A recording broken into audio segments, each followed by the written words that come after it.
everybody. Welcome to the Smoking Tire Podcast. This episode is brought to you by Off the Record. Listen, guys, I know it's been really tense. Our relationship with the police is not very good right now.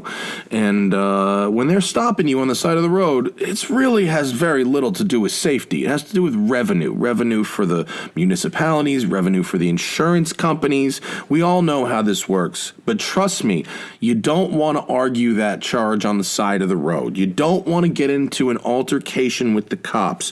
What do? You take the ticket and you call Off the Record. Or more specifically, you go to offtherecord.com/TST or you download the Off the Record app for iOS and Android. Off the Record sets you up with a local qualified attorney in the municipality where you need them, and they have a 97% success rate fighting moving violations, whether they're violations or even moving misdemeanors.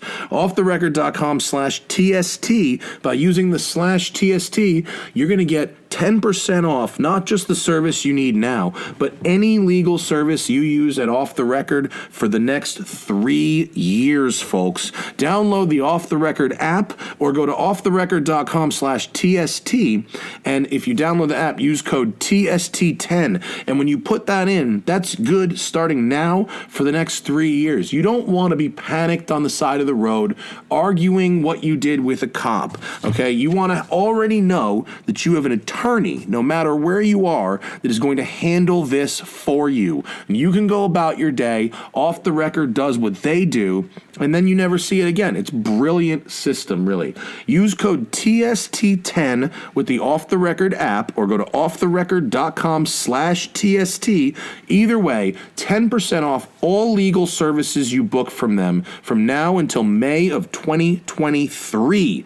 All right, offtherecord.com/TST. Hit them up. Be ready. Be prepared and fight it in court. Don't fight it on the side of the road.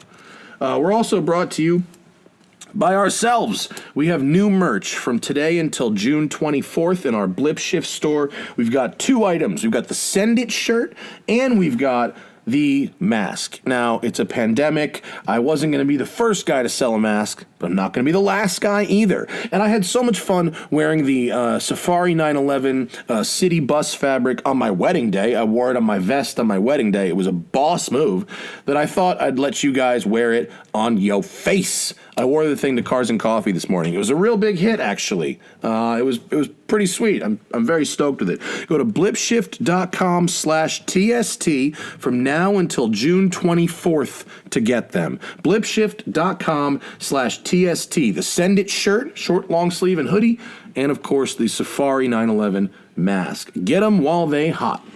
All right, on this episode, our friend Jason Cammisa is in the house. Jason is one of my favorite guests because he's so opinionated. He backs it up with knowledge and experience. He has a really weird array of cars. There are things break all the time, and he has a really great perspective on everything he drives. He's just such an interesting wealth of information. His new video project, Me, is out there, and we're talking about some of the stuff he did for that, as well as just weird old cars. Jason Cammisa of Me on the Smoking Tire Podcast. What up? It's the Smoking Tire Podcast. Hey, everybody. Jason Cammisa is on the line from Northern California, where he's sweating his little balls off. Like a whore in church. What's happening, brother? I'm fucking hot. I am alive. I do not have coronavirus. I can't complain about a damn thing, but I'm going to anyway. That's what I do. That's what you do. You're a professional critic, so it is your job to be critical. Critical. Yeah, it's my. Yeah. This is why you and I get along. We understand this. I know. We're not supposed to be happy and enjoy things. No, we're supposed to hate everything and everyone. I'm not a celebrationist. I'm a critic. I criticize everything. You and you and you. You all suck. I had somebody from an unidentified bit of software contact me recently and try to sell me on a new way to better connect with my fans. And I responded, would you mind developing a way that I could connect with my fans less, but for more money? And they did not want to hear that at all. Of course not. Oh, man. What's going on, Cammisa? I haven't talked to you in a couple months. I haven't seen you in forever. This is what happens when we're in lockdown. I Like, know. there's no Radwoods, there's no other things. I don't get to come on your show anymore until now. So thank you for inviting me here. Well, we had to, we first had to cycle through our very close friends, and then a couple of PR people realized what we're doing and then dive bombed us with professionals, guests, and then it was like, whoa, we need to get some more friends in here. So now we're back to you. I thought that was going in a whole different direction. I thought you were going to be like, first we have to cycle through the friends that we like, No. and Yeah. then the ones that we care about, and then the ones that can do something for us, and then we're done with all of those. We need to now- gold dig for at least 6 weeks. And then bring on that asshole who lives in Northern California. Nah, dude, you're the fucking gangster. I always enjoyed having you. The last time we did 20 minutes on, why 0 to 60 is bullshit, and then like 2 months later, you wrote a nice column on why 0 to 60 is bullshit. I feel like I can take some credit for your mental train of thought and how that happened. Can. Listen, do you remember the Saturday Night Live character played by Gilda Radner named Emily Latella? Do you remember this? Not offhand, but remind me. Okay, so she was a character on the news segment, and they would be like, and now for the whatever, blah, blah, blah, we're going to talk to Emily Latella. And they would cut to her, and she was like dressed as an old lady, and she was crotchety and angry, and she was like, and she would misunderstand something. So like the whole thing would be like, you should do a segment on there's too much violence on television. And she was half deaf. So she would misunderstand it and be like, there are too many violins on television. Okay, yeah. And she would go on these ridiculous, pointless rants, and they were hilarious. And there we go. There you go. I get it. And I kind of feel like that's what happens every time I'm on a podcast. Having not really, and it's all, and then I watch it back and I'm like, oh, Jesus Christ. Shut the fuck up. Like, did you really have to get that upset about 0 to 60?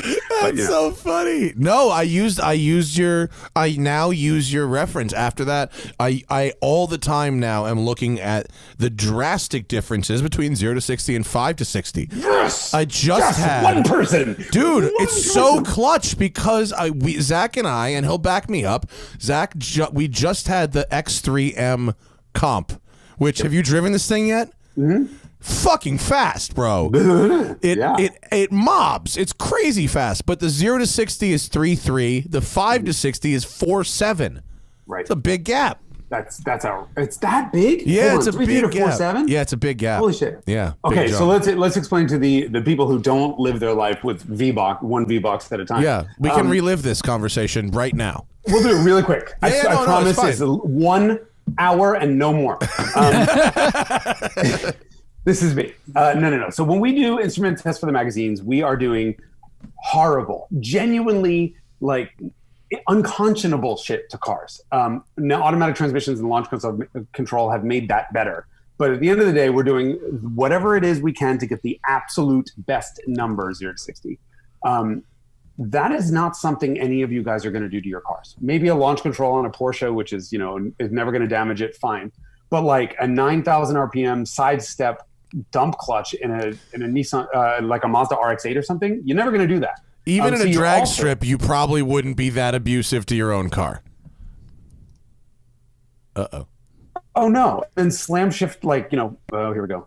We back? Yeah. God damn it. Good, there we go.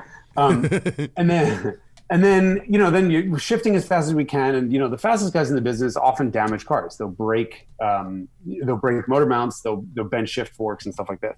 So the 0 to 60 number is like, it's even across the board because every car gets abused, but you're never going to do it. Yeah. The 5 to 60 time that Car and Driver and Road and Track both published was brainstormed by Chubba, the editor-in-chief, who was amazing for many, many years.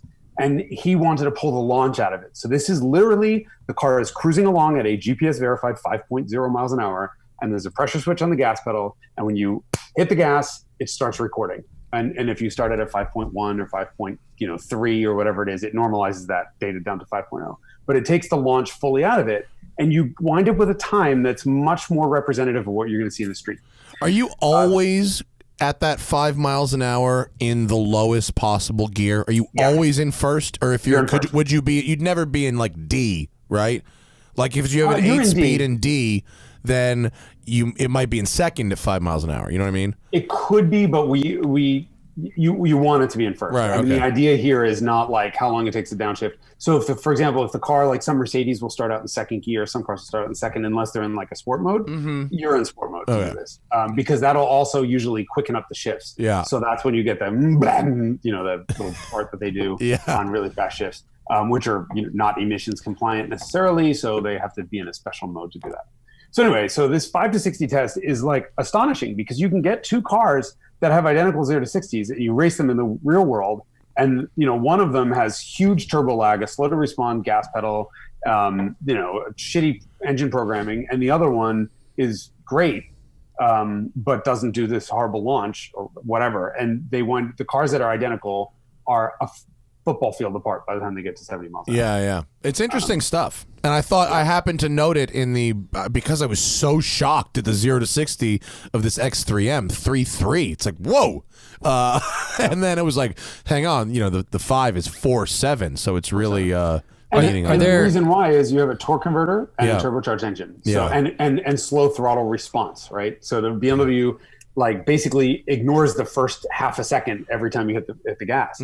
So on a 0 to 60, you're holding it, you're brake torquing it, you're holding the revs at 2 or 3, however fast it can spin. It's around 3. Holding off full boost and letting go. And holy shit, is that fast? Do they ignore that first second of pressure to raise MPG? So that way, if you press the gas, it's not giving you the full boost and shit the way Porsche the 911 Turbo does. Probably just to smooth it out, just to make a more pleasant experience. Yeah. Yeah. I mean, the funny thing is if you drive in the electric cars, they all have the delays built in because you could sneeze and slam into the car. Which is funny. Yeah. We just had that dude, Kevin Zinger, on the show. Have you seen that Zinger thing that he builds? The inline, the 3D printed car?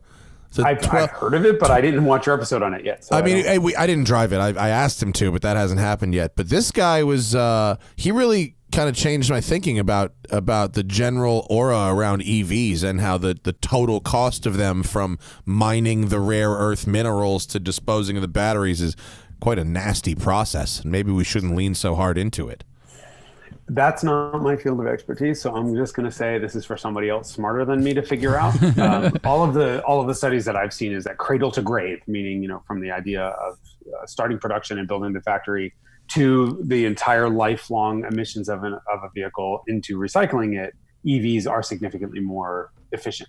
He wasn't, to be clear, he wasn't doing the long tailpipe farce of oil and gasoline is better. He was proposing a different alternative fuel to EV. Different thing. Yeah, he came up. He had this weird kind of liquid gas where they pull methane capture, right? Or CO2 capture from the air that turn. Yeah, it's fucking nuts.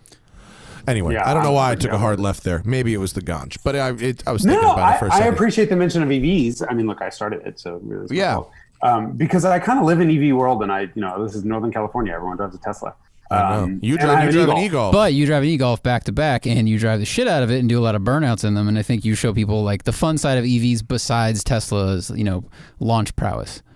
Just wait. I just did the coolest thing. So I did 2 months to my car that I'll be talking about in the next couple days. One is I upgraded all the lighting to LEDs and HIDs, and I don't blind everyone on the road. You put Energizer blues in there. Bro, we used to do the bulbs back in the day. Those super intense bulbs, and people would fucking do them wrong. Until Vinny did that. People would do them wrong and set wires on fire and shit.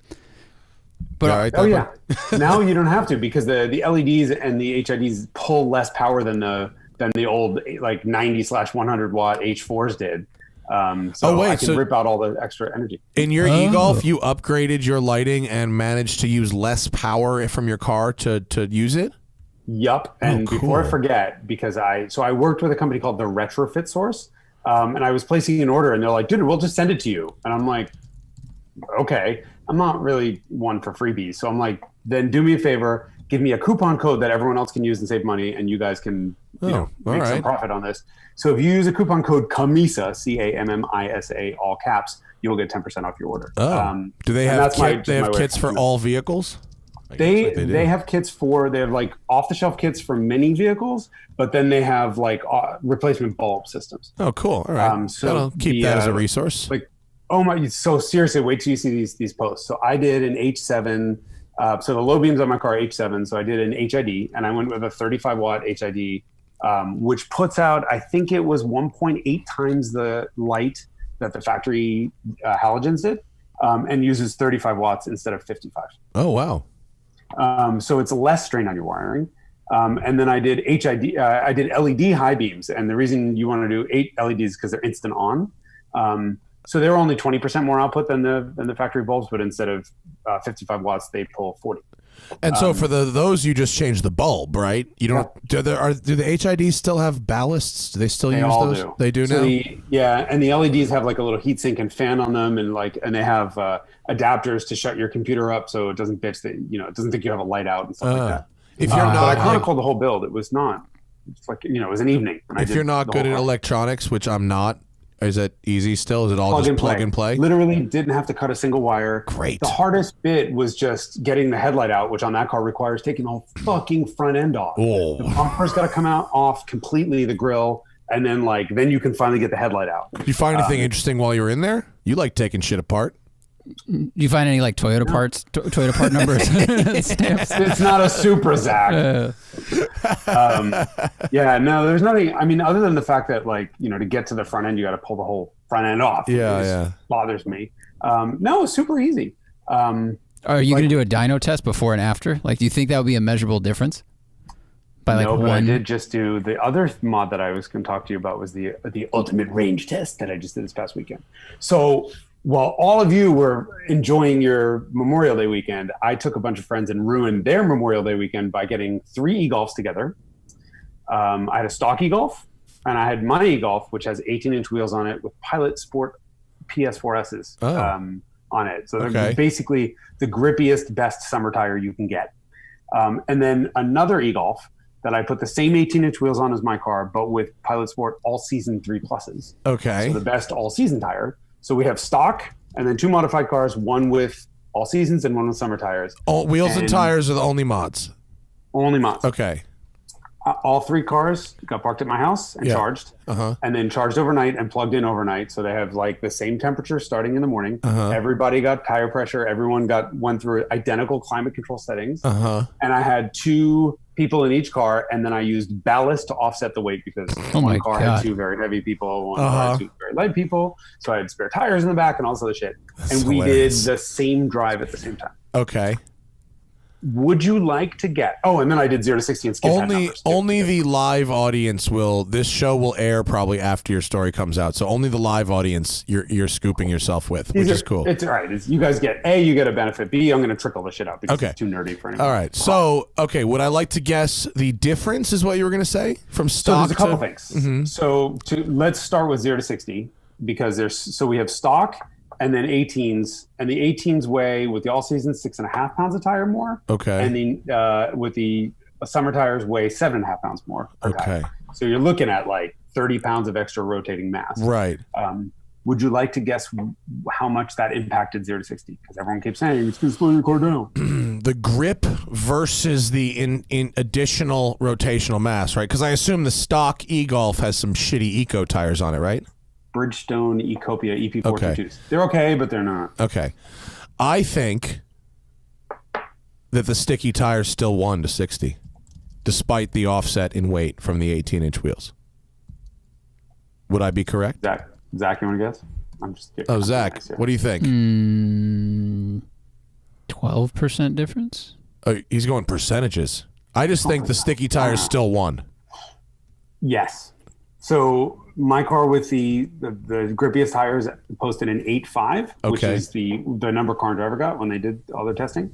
The stock car got an 8.6, fighting for traction all the way to 40, and then the all-season car got an 8.7 for who knows why. I mean, I only did it twice. I could have probably done it 4 or 5 times, and there could have been wind or whatever. Okay. But basically, there's no effect. That's good. So, right? Well, I thought, how come on a... But okay, so that's just acceleration. That's not. How about range? Let's talk about range.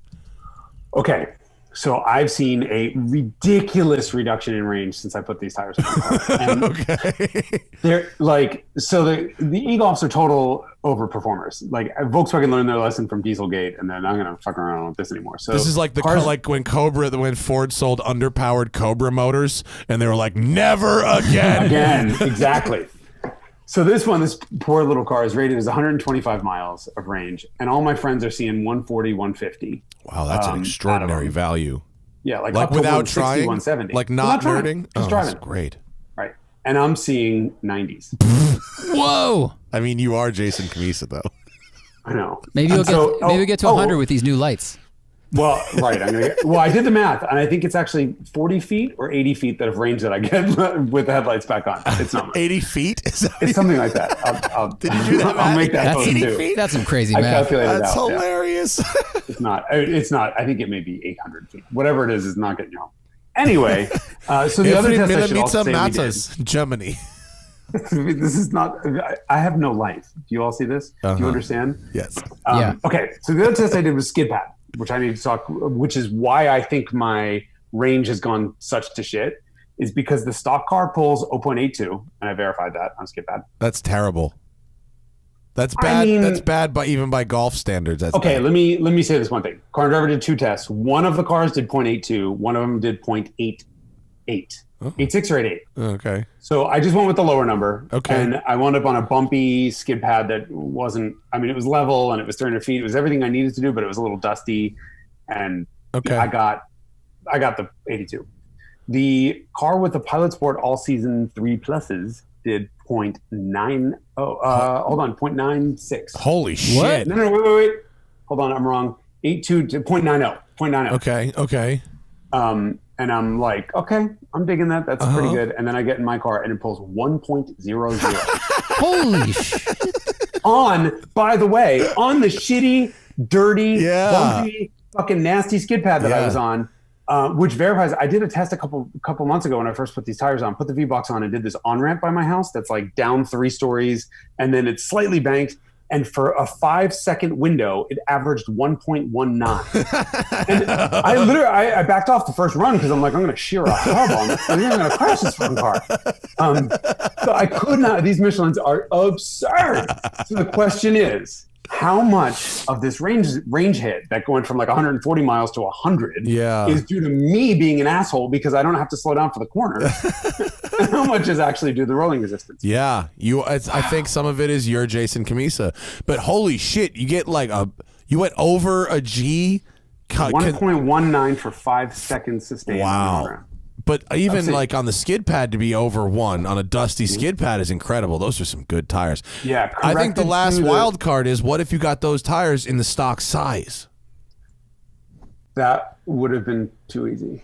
Okay. Yeah, no, I should have. I should have. So here's the thing is, like, I kind of like, everyone's bitching that ego wheels look so ugly. I don't care. I don't like, that's just not why I have the car. It's what not wheels did you get for 18s? Are they an optional? VW Serens. So I got Mark 6 OEM wheels. Mark 6 OEM. Oh wait, is that it right there, Gray? Let's see what it looks like. I can't see that. No, those are the stock wheels. And I agree with everybody. And that, by those the way, are is my ugly. poor mother's car that you see. So I got 2 sets of Serens, and I gave her one because she's like, my wheels are so ugly, and she's right. She is right. So they're ugly. Well, those are the e-Golf wheels that you saw in the picture. The stock wheels, that's what I'm talking about. They are ugly. She has the stock Wolfsburg wheels. They're fucking hideous. Yeah. And she's like, my car's boring. Like my mom drives like me, so she needs to have something. Zach is looking for a picture. Oh, is that aggressively looking? A picture of your car, you have and lots can't of really find it because you're. Oh, there. Those are good. Those are the 18s, and they look nice. Those are them. Right? Yeah. So that's the car. That looks nice. Right. That's worth the trade-off.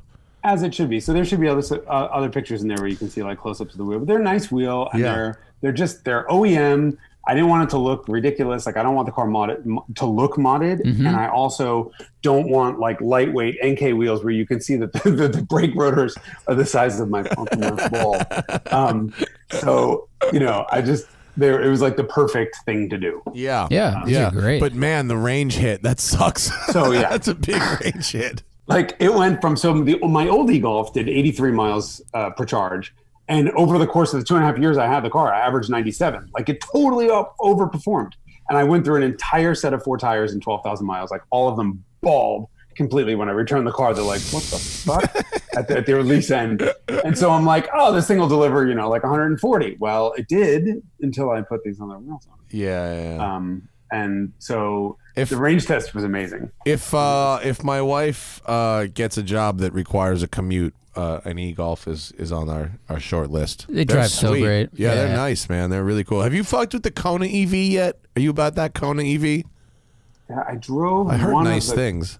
I heard one thing. I drove its platform mate, the Nero EV, Yeah, it's the Kia. That's the Kia one, right? the Kia one. Yeah, It's fine. fine. Here's the thing. All of these EVs are fine, but they're based on cars that we would never drive. Like, I'm sorry, Matt Farah is never driving around a fucking like $16,000 economy hatchback. You are right, sir. Although But you would drive a had GTI. no, I bought a Volt. Remember, I had a Volt and I loved it. And I told everybody how great it was, and nobody gave a shit. And it did. No one cared. No one bought them, and no one listened to me. I did like my Volt, And everyone was right. I What liked you my liked Volt. about it I liked my was the Volt so powertrain. much. Yes, that's correct. I did like the powertrain. So you liked Yes. that it was an EV. You Yes. would, if that thing was just a regular gas engine car, you'd have been like, "Fuck that! Get it out of my face." Oh, of You're course. 100% right. 'Cause it's ugly. Yeah. It's very. Ugly. It doesn't And have much bring much to the table, but it rode great, and it was Yeah. silent to drive. It Yeah. was really nice. What are you, a 60-year-old Jew from Boca Raton? It rides lovely.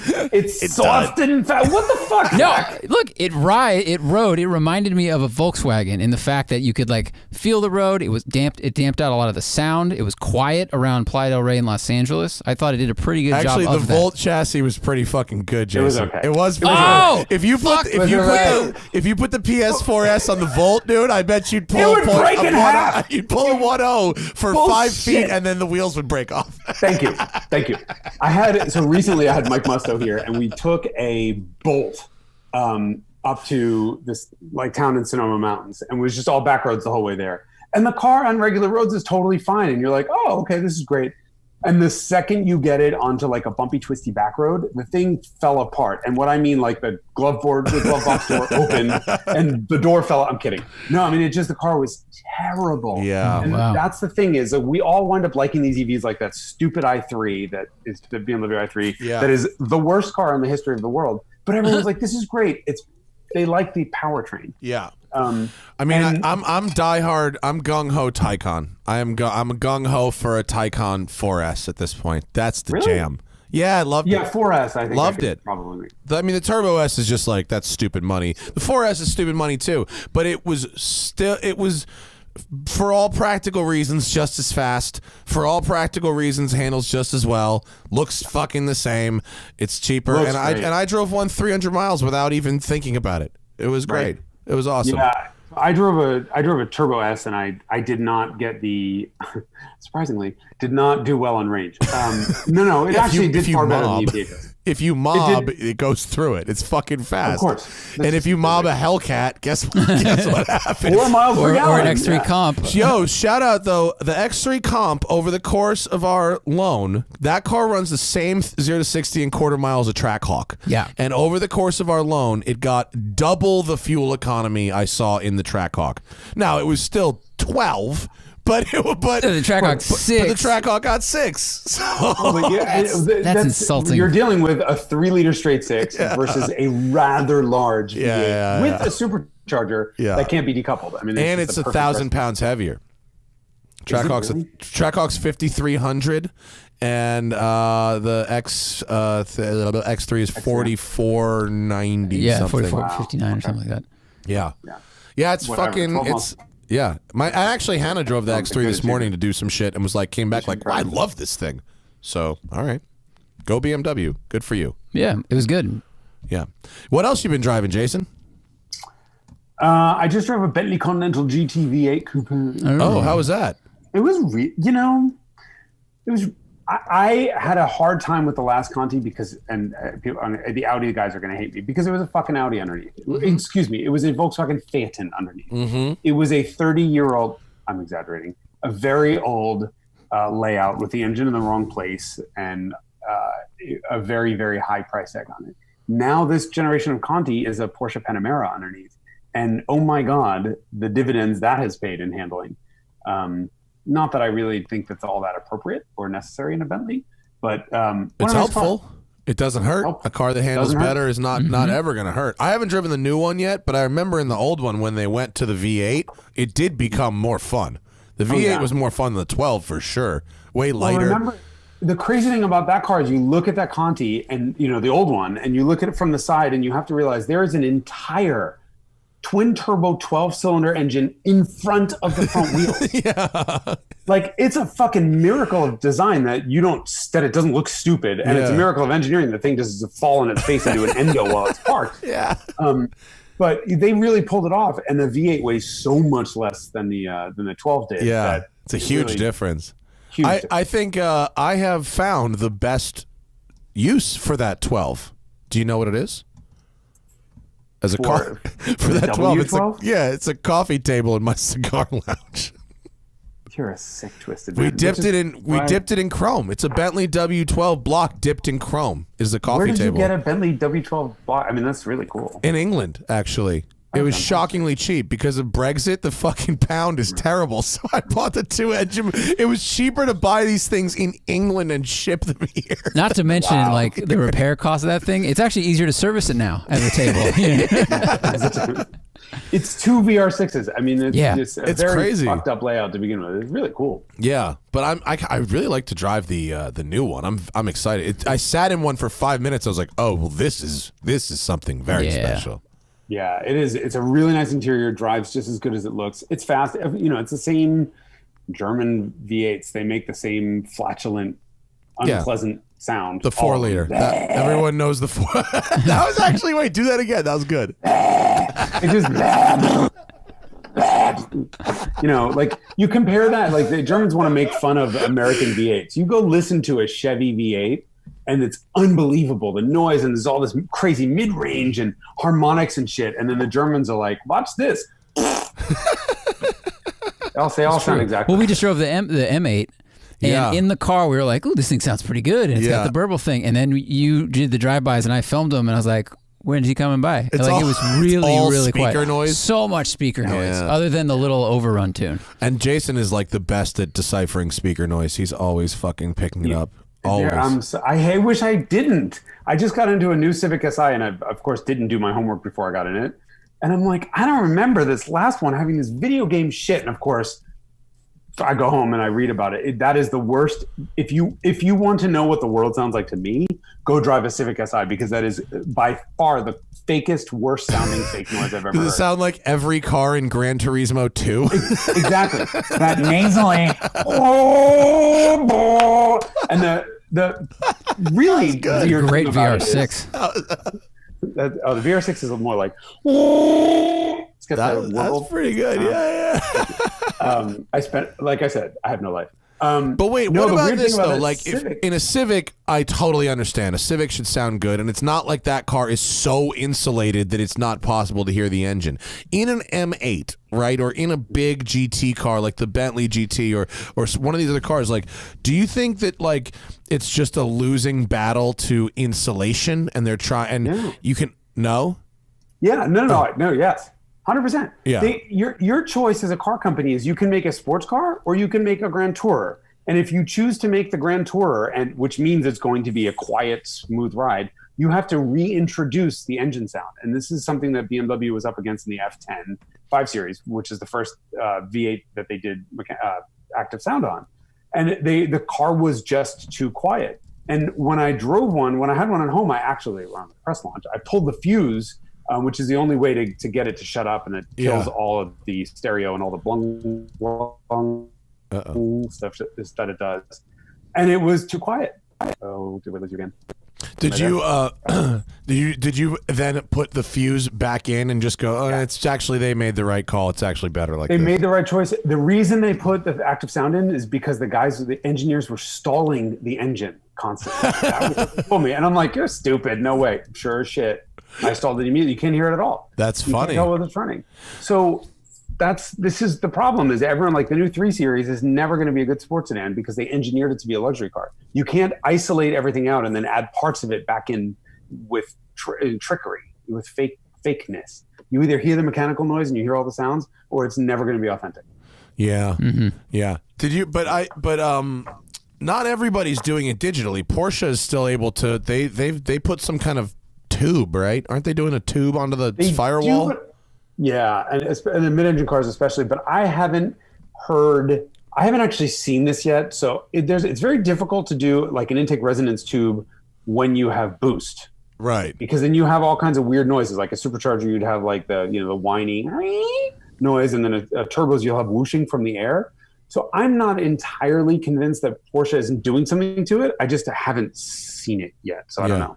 Yeah. I haven't pulled one apart. I think Lexus used to do that. They put like a Vuvuzela from like in the ISF. Yeah, they have the intake They have the noise intake on, too, on which that sounds V8. really good. That V8 Yeah, is sounds delightful. really good. That's a great V8. That's a great V8. They don't do speakers on that, right? That's just a tube. I don't think so. I think that's just they may just to change the tune a little bit, but that intake noise is real. Yeah, that shit's good. LC500's FTW. That's a.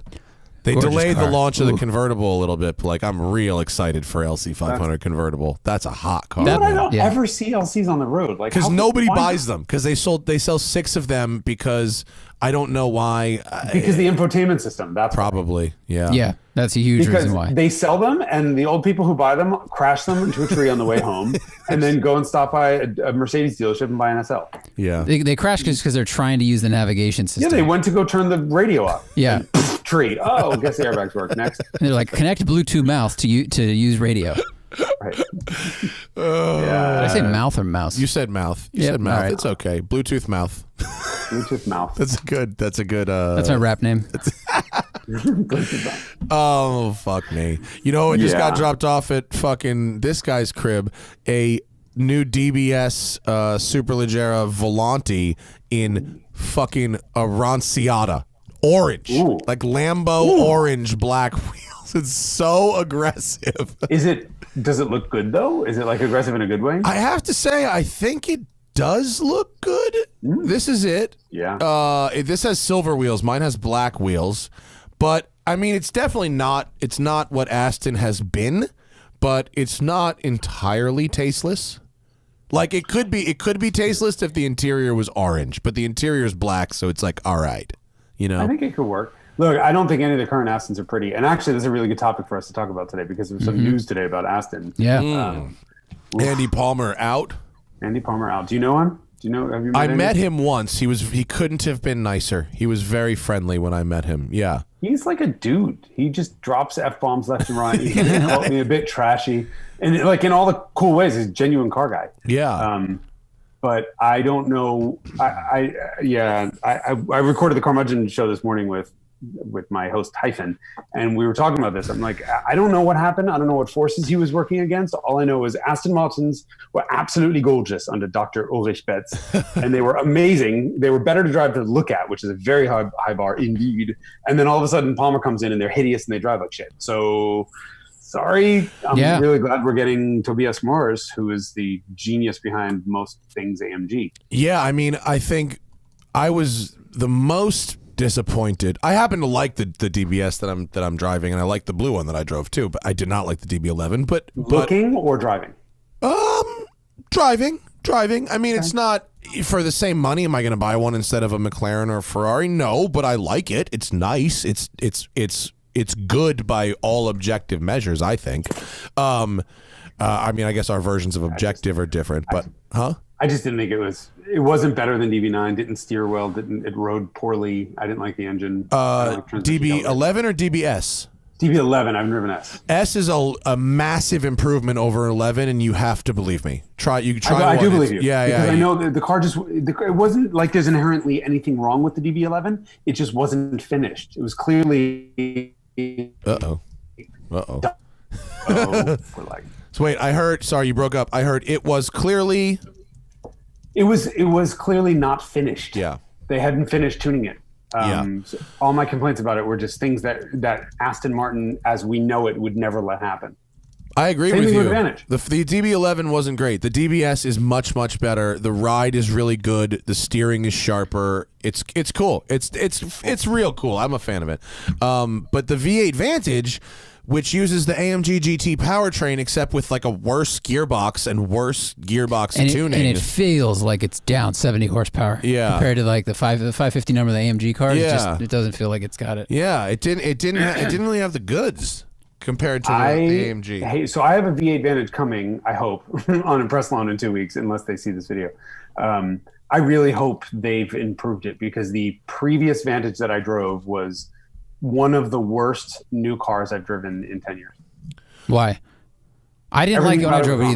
either, but one of the worst So- in 10 years is a big thing. I mean, first of all, so when I say worst, I don't mean that like a Nissan Versa is a better car than Advantage. I mean, if my expectation level is here and the customer's expectation level is here, how far off of it was that? And that Advantage was just not done. It was not. So like from start, first of all, that V8 sounds like that V8. It's an AMG V8. They can say we've expended huge amounts of resources to make it sound and have a timbre of Aston Martin. Bullshit. It sounded just as bad as it does in all the AMGs, which is bad or badass, just depending on how you like it. But it does not sound like an Aston Martin. But then the powertrain calibration was bad. It was clunky. The shifts were ill-timed. They didn't listen to you. The transmission did whatever it wanted. And as you're coming to a stop for fuel economy, it would neutral. It would like freewheel. And then you're coming off of the brake pedal, which is by wire. And as you're coming off of the brake pedal, it would think, "Oh, it's time to move again. He wants to go," and it would lurch forward and like go to hit the car in front of you. It was actually impossible to drive the car normally, to just come to a smooth stop. Actually, to just drive in traffic. I recall that.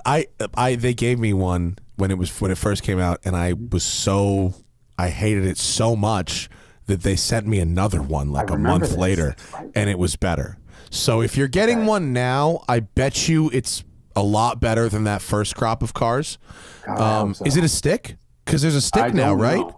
I will love this thing if it's a stick, but they didn't tell me. So there's going to be a stick. I don't know if it's out just yet, but there is going to be a stick, and that may be the thing. That may be the thing. Yeah. But here was the other thing. The steering had a problem too, so the steering and suspension weren't finished. So the steering has a variable ratio in it, which like Porsches do. Like, the more you turn the wheel, the faster the ratio gets. And that's fine because you don't need a huge amount of precision when you're in the middle of a hairpin. You do need a lot of precision, when you're on a straightaway. But there's always a ramp and angle that you'll get. And Porsche has mastered this. Volkswagen is using the guy who used to be at Porsche, so they're doing it well. BMW is starting to do it well. Mercedes' first shot at this was in the SL, the really ugly R230. The one where they forgot to take the cladding off the prototype. That's the one. That's the one. But what happened is you'll get to like 15 or 20 degrees off center. Like you think everything's fine, and all of a sudden there's a sudden ratio change that you can't feel. Like it's not like it gets heavy or something, and the car just darts to one fucking direction or the other. You're like, what the fuck? Oh shit, sorry, and you pull out. We just drove something else that does this too. What did we drive recently that does this? The X3 had the weird darty thing. The X3 had does it. the same thing. Yeah. Sudden ratio change. Yeah. Well, it would three-wheel motion coming out of a driveway, and then it would like cut power because the EPS would go off, and then it would like suddenly kick in power, and then you like jump out into traffic. Yeah, it was weird like that. Yeah. So go ahead. Sorry. No, it's all right. So the steering had this weird thing, and then the suspension never settled down. So the front and rear turned at different rates. So you turn in, and then the rear would go thunk a second later, and then it would start this oscillation where, like in a long sweeper, it would be all the weight on the outside rear corner of the car, and it would just never settle down. That's what the DB11 did. The original one, it did sucked. that too. Yeah. DB11 was the same way. Yep. Right. Yeah. I just remember saying to one of the guys that I knew that worked at Aston, like, what the fuck happened to this car? You guys are so good at chassis tuning. And he admitted that we weren't done. Palmer said, get the car out. Get the car. We need to get the car on sale. Just do it. And the engineers were all upset, but it went and it wasn't ready. And yeah, DBS was fixed a lot. You should give them a ring and have a go at it. They've done a nice job with this thing. I had fun in the hardtop too. It's cool.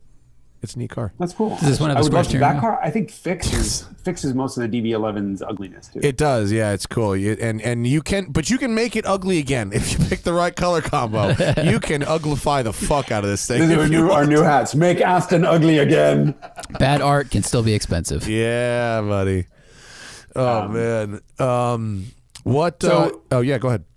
No, I was gonna say. So, what else hot have you driven? I mean, because I drove Gunther Works, the finished Gunther Works car, which is Gnarls. It's 2,500 pounds in a 993 with a 430 horsepower air cooled NA engine. I'm sorry, I don't have any better photos of it handy. It's got 295 tires in the front and 315s in the rear. So you have this extraordinary turn in and grip, and they use an E-Pass system from the 993 GT2, which was Porsche's first E-Pass system that I never even heard about. But it used that. I've never driven one. Yeah, I hadn't either. They're like $2 million. And so it uses this crazy power steering system, and you know, it's fucking batshit. It's completely batshit. It's everything you think. It's not a Singer in terms of every single surface is the most but it's up there. It was really nicely pointed inside though. Huh? What was that word? It's not the most. So, in a Singer, it's like that everything is important, right? So Perfect. every switch is perfect. Everything is perfect. Like, this gets most of the way there, but, like, there's a couple little buttons that are clearly off-the-rack buttons and just a couple things like that. But overwhelmingly, pretty fucking good. Cool. Very high quality. You know, it's a full carbon body. They make all their own shit. So, Gunther Works is Vorsteiner, secretly. And so they make all their own carbon panels. They make their wheels. They make all the carbon interior panels. Wow. They've done a really nice job. The car is, you know, it's apparently 1 second a lap faster around Willow Springs than a brand new GT3. Wow. So wow, that's great looking. It is great looking. Look. Yeah, I mean, so many pictures. You know, I went up to Newcomb's with it and stole the show. Everybody, you know, went nuts.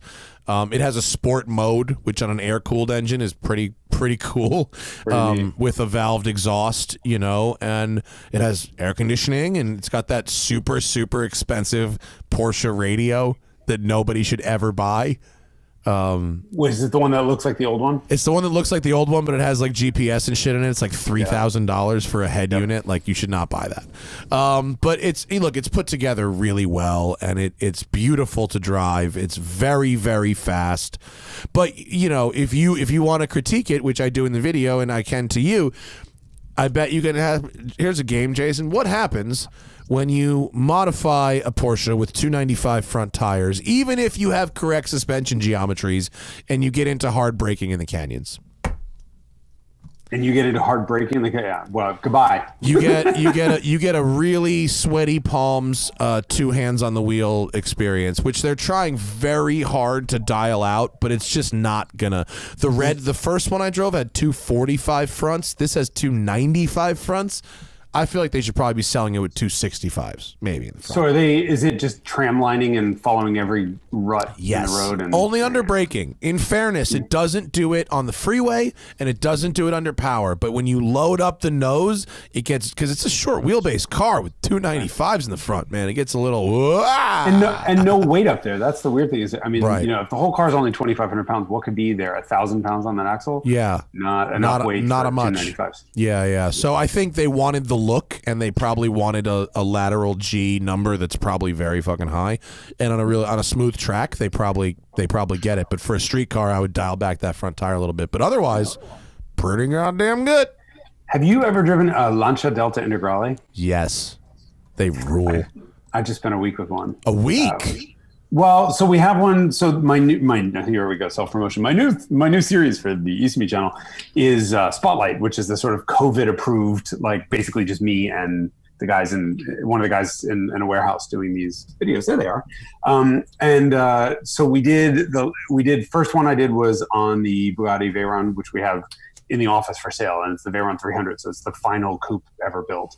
And I'm like, okay, fuck it, let's do something. And my goal on these is let me add something to the conversation. Let me explain something that you probably don't know about the car. So I sort of, you know, clickbaitily titled that one, Why the Second Bugatti Veyron is Better. Because the 1,200 horsepower car is not the 1,000 horsepower car. Dun, dun, dun. Find out about it.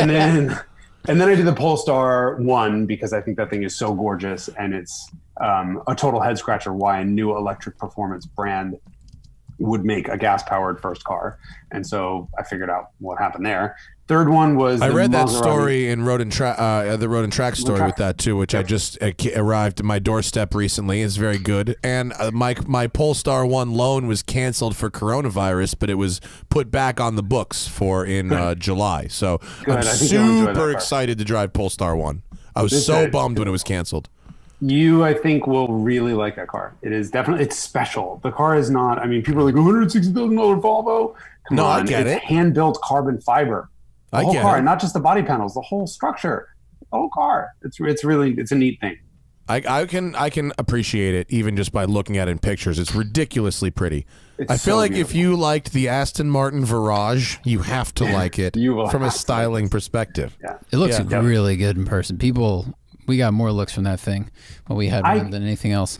I have people literally ringing my doorbell to ask me questions about it. You know And that what hasn't I happened can't since the i8. ascertain is what size is it? It is 5 inches shorter. It's a little bit shorter than a 3 Series, but a lot wider. Okay. So it's not big. I mean, it's an XC60 with a wheelbase cut, Okay. or an S60. With So a like Bentley GT size, right? smaller. Smaller. Oh. Smaller. Yeah, Oh. the GT's it's actually small. The back seat is hilarious. Yeah. I'm like, good. An amputee baby is not fitting. So it's pretty little, but it's very wide. And on the road, it looks ridiculously. It almost looks, and I'm exaggerating a bit, but it almost looks a little bit Testarossa in that you get this square section of trunk that's really wide and really low. Yeah. From the back. It's like pictures do not do this. I think Zach has actually, no offense, chosen a bad picture. Give me a side profile. I need this. You need the side profile to really appreciate it, or the rear 3/4 maybe. If you look, I posted a bunch of pictures on That's Instagram too. That's the angle right there. Look at that. That's Look at fucking that. hot. Yeah, the back looks But low you because see the how trunk those shape taillights drops. sort of and the trunk lid form like a square, basically. That's like knee height. I'm exaggerating. But I mean, it's really low and wide. And when it's in front of you and like the whole thing takes up a whole lane, and then it's only like, it's low to the ground. It's fucking stunning. Yeah, cool. Stunning car. Yeah, and based on your, I didn't see any videos, but based on your written piece, it drives good too. It drives. I mean, it's Öhlins shocks, or Öhlins, however you want to pronounce it. I mean, Volvo, that steering, if BMW fucking wishes they could do steering like this now. Steering's great. The brakes were great. The car is just magic. It's rad. Really cool. Something really neat. I had to go. Have you had to go in a customer vet yet in a production C8? No, not They yet. fixed the gearbox, Did they? Yeah. It's real good. It's like you're gonna like it now. The gearbox is nice and tight. Shifts are really good. Cool. No more of that slop. I was pretty tough on that car, and General Motors was very mad at me, and it all came down to the headline of "good, not great," which I don't even think I wrote. Someone else wrote. And We don't write our own headlines. People, I know. You and I don't write our own headlines. Oh, but I mean, basically death threats from General Motors PR. no. What are you talking about? I'm like, I said it's good. What the fuck do you want? And like, but they were very much like, very upset with it. I'm like, just fix some of the problems. But the car wasn't magic. No, it wasn't magic, but it was pretty good. But the customer car I drove, they have tuned the gearbox properly. I think they've done a nice job with that. Cool. There was some other issues. The panel gaps were all kind of fucked up, but the gearbox tune was they promised that it would improve since last year, and it did. They were not kidding. Yeah. It's a good car. It's not. I know 3 people who have bought them, and all 3 of those folks are happy with it. They all think that for the money they spent on it, mid-70s, they're like, yeah, it's cool about it. Well, and you did a really good test in the car, like during the one take of like lower speed shifts, light throttle, letting it shift itself, because those were problems that I noticed when I drove it with you on the Cody thing. Unless you were flat out, it kind of would get confused, but it shifted really quick and smooth up and down. Yeah, no, that was on the track. It was great. On the street, it was like a little like, whoa, this is not. It would surge. It would shift late. Yeah, they weird. fixed all that shit. I'm shocked at how fast it shifts, considering it's a small block. They did a ridiculous job. Look, they had a lot of time to fix it. GM shut their plants down for months on that strike. And, while that's happening and the car's not being built, they can go back and iterate and make the programming fine. Like all the things Aston Martin didn't do on the V8 Bandit. Right? Yeah. So, it's the devil's in the details with car programming, man. Like you can really ruin a whole car by just fucking up. Yeah, the tuning. I mean, look at all the ZF gearboxes. I mean, there's like there's an enormous spread in this is good, this is acceptable, this is unacceptable, or this is fantastic. And I've seen, Zach and I have seen some really good programming in some really unlikely places. Maserati Levante. Yeah. Why is that so fucking good? When did they learn how to build cars properly? I don't know. They didn't, but they have never learned to build cars properly. But they learned how to tune a transmission. Yeah, they figured that out. That shit worked. That worked nice. That was. And then you think that's the same transmission that's in an Audi A8. Yeah, and a fucking Ram 1500, like, and all kinds Great of luxury truck, crazy but stuff. but apparently, I don't know. Look at Edmund's article about that truck. Not doing so well. Oh, their long-termers like falling apart. Yeah, but when it's only 35,000 miles, it's like a short-termer, I feel like. And they said body panels, or no, interior panels are falling off, which is such a bummer. Bad. That's very bad. I mean, look, you buy a Chrysler product, what do you expect? I know, but you shouldn't, man. And I know we all do, but man, it just sucks. It's tempting to lease one of those fucking 30K on the hood Julias. You know? You're like, wow, this might be worthwhile. 100% would lease a Giulia TI. Yeah, 100% in a second. Yeah. If I needed like a 4-door sedan, like gas-powered car, what else would you possibly lease in that category? Yeah, they're down to the price of a cell phone bill at this point. But I would take it over like a comparably priced 3 Series, like that. Look, all of them, the entire car industry is going to be selling cars for $89 a month here. Yeah, no shit. They don't seem to realize like it's over for the next 2 years until we have a vaccine. Like no one's buying anything, guys. Have the TIs not had the problems that the Quattroporte had or Quattrofolio had? Quattrofolio, no. Really? No, they're reliable. Everyone I know that has one has never seen a dealership. Oh, really? Wow. So the problem is with that Quadrifoglio powertrain and its associated shit. Computers on the V6, yeah. They seem to be fine. Like I've literally never even heard of anyone having a 4-cylinder problem. Of all the people I know. Oh, that's interesting. That's good to know. I don't think I've ever driven the 4-cylinder Giulia. I might have a go. Oh my God, do it. I drove a 4-cylinder Stelvio. It had crazy turbo lag. Like old school zingy turbo lag. You're dealing with a 2-liter engine moving a beast of an SUV. I mean, there's only so much science can do. I know. Yo, we got so many questions from people right now. Let me look through to sort them, but Zach, we'll send Zach down the prioritizing rabbit hole. We'll make them the most. We'll sort them by importance. And if we don't get to everyone's, like, that's just the way it's going to be today because. What the fuck was that? You all right there? The wind just blew and a painting, actually a lovely painting of my E30 just flew off the wall. Oh, hit a piano, literally hit a piano on the way down. That's a good one. And seems to have survived. There's an E30 touring with an M3 engine swap on Bring a Trailer right now. It's high miles, but it looks pretty good. It's got like an M Technic kind of interior. It's pretty sweet. I'll go check that out. I know.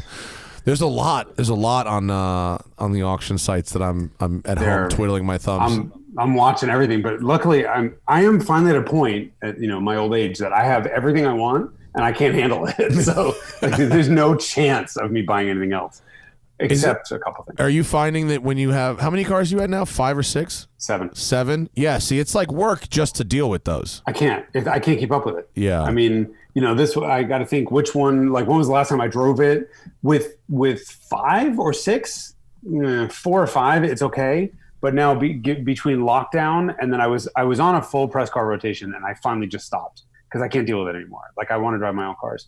But 7 cars plus a press car and having nowhere to go, it was. I know exactly what you mean. I'm at 4, which for me is low, but for anyone else is completely absurd, and a press car. And I'm like, I have nowhere to fucking go. I need to just drive around circles. Do you put like a certain amount of minimum miles on every press car you get? Because they're like a 1-week loan. Yeah. And I've always had like a minimum, and I've had to let it go. I try really hard. Yeah, no, I mean, fortunately, if I go to the canyons and back, just that is like 150 plus. So it's not like I'm ever doing less than that, but like, because it's far. But yeah, I try to do at least 200 if I can, and I usually will end up doing more than that. But it's been tough for some of the recent ones. I just haven't anywhere to fucking go, man. So this is the difference, I think, between where you live and where I live, because I try for 100. And 100 takes me, if I drove, like, this is before lockdown, use that car exclusively for everything I did, it would take me 5 or 6 days to get to 100 miles. Because from my house to the canyon road that I use as my test loop is maybe 0.2 of a mile. It's literally on my street. So I go and do this loop between like me and my house and back on that road, and that's 13 miles, and it's The brakes are on fire. I'm out of gas. I mean, like, it's just the world's most abusive road. And then if I drive to any of my friends in the city and back, so I live right north of the Golden Gate Bridge and right north of San Francisco. So I can drive from my house and I get twisty road from my house for, like a mile, and then suburban like streets for a mile, and then 9 miles of highway that includes 1,000-foot mountain climb basically, and then down across the Golden Gate Bridge where I always have side winds, and hail and fucking rain and shit in the middle of the summer and fog. And then I wound up in San Francisco where I go up to Visadero, which is 30-something% grade, and then and potholes everywhere. And then I get home and that's 30 miles. And I've done every single condition you can possibly think of. So that's great. Now my rule was always 100 miles, and now after coronavirus, it's 30. Like if I do one loop of like back to the city, including the crazy, insane, twisty back road, I could write a 12-page road test, no problem, on everything except for like stereos, and stuff, whatever. But I've gotten everything I need. If you're micromanaging your time, then you're obviously in tune enough with cars that you have a route, you've got a routine. Fucking do it. You don't need to have miles just to have miles. But it feels bad. Like you give me a car for a week and I write an Insta review of everything I drive. And I'm like, wow, did I only actually put 47 miles on this car? Oh, but I can't go anywhere. Yeah. So, those 47 miles are me driving the car and paying attention to everything and doing it for the purpose of reviewing the car. And then I got to stop taking fucking pictures of it. No, I need to start a GoFundMe or even a Patreon. Like, look, these pictures are a pain in the ass. Patreon for a photographer? Right. Yeah. You could get a photographic intern for sure, but you'd have to talk to somebody. That's the problem. Yeah, I don't worry about coronavirus. I just don't like people. I know what you mean. People are like, can I help you? I'm like, you don't understand how much I enjoy shooting by myself. That's really, really efficient. It's really nice. I don't have to drag anybody along. It's the only time of the day you don't have to talk. Yeah. It is. Like, because your phone, there's no service up there. Yeah. You don't have to be on the phone. You be on Slack or any of that shit. It's nice. Great. It's probably the peak stress of my entire week is when I come home from a half a day in the canyons to that pile of emails and phone calls and shit. That's probably the highest stress I have throughout the week. Unless something terrible happens, like today, when something terrible happened to my construction site. Oh, the flood. Dude, Cammisa, listen to me bitch for a second about this. So we have one of the very last things we have to do is repave the street behind my building, the alley, not Centinela, not the major street. Okay.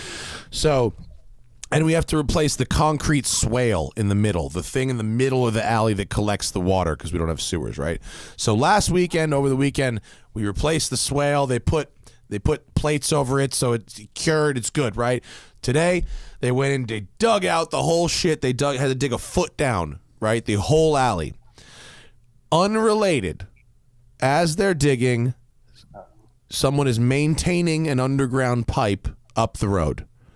The pipe explodes. Unrelated. Pipe explodes. Okay. The water flows down the alley and fills my open trench with a river, a flowing river of water through my open trench. So now we can't pave until they fix it. They're fixing it right now, but we can't pave until not only the water stops, but until it dries because you can't compact it. So, but it didn't did it fill your basement? No, it didn't because we cut the road open because I cut a river fucking for it. Jesus Christ. Wow. Well, at least it didn't flood the facility. No, it didn't flood the facility. It just we had a paving crew show up today to find a river and go, whoa. So yeah. The one good thing about construction is it makes you realize just how everything could always be worse. Yeah. Always. Yeah. And I find a way to make up until this point I've found a way to make everything that's gone wrong my fault. It's all gone wrong because I didn't know something or I didn't do something and I carry the weight of the world on my shoulders. But coronavirus and this fucking flood, definitely not my fault. Had you picked a different day, Matt, clearly this was your fault. Yep. Oh, man. All right, Zach, what do the people have to say to us? All right, Jason, so our mutual Ferrari friend Caspar says $20 you can do a Ferrari 308 sound with your mouth. A 308 impression? It just sounds like a four-cylinder. Wow. I think $20 is going to have to be on him because it's not a. It's just a. That's pretty good. That is a good one. That's a good 308 sound. I mean, yeah, it sounds like a 4-cylinder. There's a but the high gears mile, are closely spaced, so you get the. There's There you go. a high Where's my mile 20? 328 on Bring a Trailer right now that has my eye. No thanks. No fuel injected. You're not about the 328s. Oh, 308 GT4 Dinos only. Carbureted only. Pull that up, Zach. The Spiker that's on Bring a Trailer right now. That's a fan of the Smoking Tire. I want to plug his listing. He sent that to me. That's a dude I interact with on Instagram fairly regularly. His Spiker is for sale, and it has an early propeller wheel, and it has the hockey puck key, the silver hockey puck key, and it's a weird color. It's like olive brown metallic or something. It looks awesome. It has the perfect interior spec of like Connolly leather with the propeller steering wheel. The propeller steering wheel is clutch. Unbelievable. Very rare for Stunning early car. cars to have this. Stunning. Someone What buy year it. is it? 2006. It's an early that car. Was clearly non-airbag and non-compliant. Yeah, early car, and it's got Her Royal Highness's matched luggage. Amazing. Comes with it. That's yeah. really cool. So Phenomenal. he's Beautiful. a fan of the Smoking Tire. I'll shout out your Bring a Trailer listing. Okay, All yeah. right. 308 impression. Check. Well done.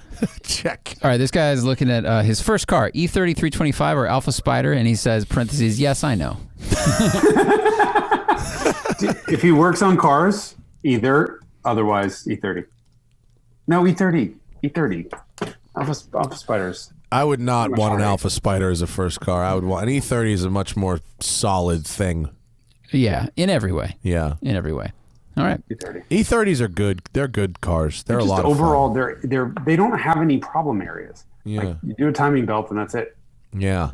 I mean, little thing breaks, but they teach you how to work on them. A 325 convertible M Technique is on my list of things I'd want at some point. They're That'd be cool. cool. They're cool. They're expensive. I know. I'm always shocked at how much money they are. The M Technique specifically. Yeah. Yeah, they're like $25,000-$30,000. It's like, I know. it's too much for an E30. It's just an appearance package. It's not like anything else. It's not Did like, you see Tony Caroga's convertible? Oh yeah. He got the deal. His is dope. He stole that car. We're not going to say what he He paid told for it, me but what he paid for it, and it was a deal. Not enough. Yeah, it was Yeah, a deal. And it if was someone not. else really is desperate to get rid of theirs, give me up. I will pay that little for one too. All right. Rich Tucker says, what cars under $20,000, used or new, have feedback near an Elise or an Atom? Those felt like holding a rod in each hand when you drove them, but I don't know. Is there anything out there that like what is the best steering feel nowadays? 20,000 Under $20,000. Yeah. I mean, Miata. there is nothing that's even in the same league as an Elise because only the best hydraulic systems have as much feedback as an Elise. So you'd have to get a 997. Yeah. 911 to get close, and you're not going to get one under 20 grand. I mean, you could have 960 something if you wanted something that steers really good. You could get a BRZ. You know, Yeah. a BRZ steers really good for a normal car. It steers For a normal great. car, Yeah. Or you could get like a 90s Civic and do a couple little mods that you needed to do, and that would steer amazing too. I think the BRZ has a quicker rack. So, Yeah. and this guy, that would probably work the best. Yeah. Yeah, but it's electric power assist, and I don't particularly care for the way that like it doesn't know where it's like straight ahead is, and like all the things that I love about steering, that like all that tactile stuff it doesn't do. Yeah. So I would say under 20, like NA Miata's got pretty good steering, especially if you get the non-power assisted one. But like an E30 has pretty good steering. Alfa Milano has pretty good steering. Those are all under $20,000. Yeah. E36, especially if you get a quicker rack, like if you put a The Z3 rack or whatever. 1.9 rack in it. Yeah. Hard to find. Very hard to find. Cool. All right. Toon Squad asked, the car industry is in trouble. You got electrification, global financial crisis, and products led by the wrong people. Who will lead the industry out of this abyss? Morgan. This calamity. Morgan. They've left the industry long ago anyway. Somebody get Charles Morgan on the phone to teach us ever how to make cars again. Yikes. I feel like he just looked up from a tree and was like, oh, no. Like, that's a lot of pressure. No, I'm chilling with with these hoes. Please. that I made from the wood that I used in. Oh, that's good. That joke had layers to it, Zach. Yeah. Who will emerge rings, victorious? to it. I mean, Porsche seems to be doing okay. I haven't heard a lot of bad news from Porsche. I think Ferrari's stock is well up. I don't think Ferrari's taking any hits. I think Ferrari's in trouble. I don't they? think they're going to go anywhere. But I know that McLaren's in big trouble. Oh, that Yeah. was a story today that they're about to have to do some extreme moves. But I'm going to make a bigger, bolder prediction. I'm going to say that one of the big, either Nissan or Fiat Chrysler, isn't going to survive this. I think Nissan's probably more likely. They don't have much. Jeep is floating. Fiat Chrysler, right? Jeep and Right, Ram. Jeep and Ram. Yeah. I mean, think about all of the brands that are in Fiat Chrysler and who's doing well. So, I mean, you have Dodge not doing well. They have one car. You have Ram doing fine. You have Jeep doing fine. And then you have everyone else. Alfa Romeo's not doing well. Lancia's dead. Chrysler. They're 15. The Chrysler's gone. I mean, Do you think that's why Jeep and Ram split off? Like, I know they did it, it's like, oh, it's a branding thing, but are they also like, let's move out of the house before the house burns down? there's a reason why Ferrari split off from Fiat Chrysler. I mean, they take the ones with value and get out. Wow. I really worry about Fiat Chrysler. I don't think they have any compelling products, like in any of their brands. Yeah. Like, what does Alfa Romeo have? I mean, I love the Giulia, I love the Stelvio, and the 4C recently departed. But what does that brand, what does that company have when you're supporting, all of Alfa Romeo with no real product, all of Lancia with no product at all Fiat, like the new 500 is adorable. We're not getting it in the US. Chrysler has no cars. Dodge has a 30-year-old Mercedes rebadged with Hellcat motors in it. There's just no substance left to this company. And it scares me. Yeah, they've really squeezed every last drop of juice out of their products. Yep. Yeah. And same with Nissan. I mean, Nissan's what the hell? fucked. They don't have anything. I mean, Infinity. Like, if Infinity survives this, I'm sorry. Like, there are a lot of wonderful people who work for Infinity, and I don't wish any of them ill. But what the fuck does that company? Why are they still here? I don't know what I don't know what they make that is desirable in really any way at the moment. Nothing. There's nothing to differentiate it. Somebody's got to be the worst in every class, and somebody's got to take last place. And every single car, every class you look in, it's a Nissan. Yeah. So what are you still doing here? Sorry. Like, and your own boss had to escape in a piano box? No. Like, even he was like, get me the fuck out of here. So yeah, no. I shouldn't joke. Yeah. Who's the best positioned right now? Porsche, probably. Yeah, the Volkswagen Group, I think. I mean, Porsche being part of that. VW is just, they'll be fine. First of all, Dieselgate will go down in history as the best thing to ever happen to Volkswagen. Because it forced the Germans, like, knock some fucking sense into them. And like, you got to take electric cars seriously and knock it off with your old school shit. And Taycan is a direct result of that. I don't think Taycan is going to be a commercial huge success. But the next one that comes after this and all the learnings that they have from this will really position them so far ahead of everyone else. Yo, I'm super stoked for an electric Macan. Not even going to lie. I think that's going to be amazing for the city. I'm really excited for that product. Yeah. So I think VW will do just fine. I don't think Ferrari will. I mean, like the luxury small brands are in trouble, but Porsche will be fine. Yeah. Hmm. All right. What's the best engine ever? This guy like overbuilt, route like the 1UZ or something like the Speciale's NA-V8. The best engine ever. The best engine ever. That's a little bit too broad of a question to answer. It really All is. right. What's the best V8 ever? Let's change it. What's the best W12 ever? I mean, I would have to say, I know. if we want to go on over engineering, the 2004 Ford GT engine, you can put triple the stock horsepower through that engine without changing the internals of it and without upgrading the gearbox. That's pretty good. That's a good sign. That's a good sign, and it sounds nice. Yeah. Generally very pleasant and appreciated by everybody. It's not a shitty motor. It's got 4 cams. It's got a supercharger. Here's why I would say small block over that, though. Like that thing has been in production for 171 years. They've not one has ever broken in the history of the world. they can either make 11 horsepower and get 1 mile per gallon, or can make 500 and get 30 miles per gallon. They're incredibly simple. They're small. They're cheap. They sound great. So they're like, if there's one V8, I can't believe I'm saying this, that like a cam in block, non-overhead valve, not overhead cam, shitty V8 from the 60s has won the race. Yeah, it just works. Just working goes a long way. Really does.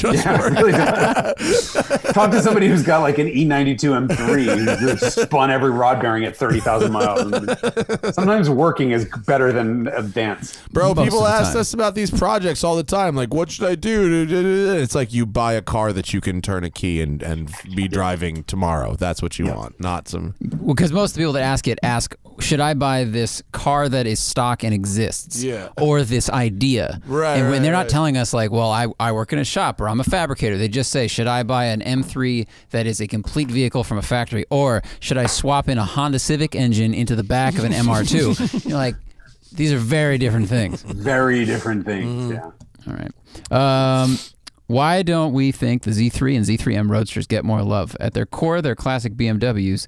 Is their existence... is it the mere existence of Miatas and S2000s that kind of knocks them down? Cammisa, you want to have at that one? Okay, nothing nice about it. There's nothing that Cammisa doesn't have thoughts about. So, okay, BMW has never made a good sports car ever, and this is a perfect example.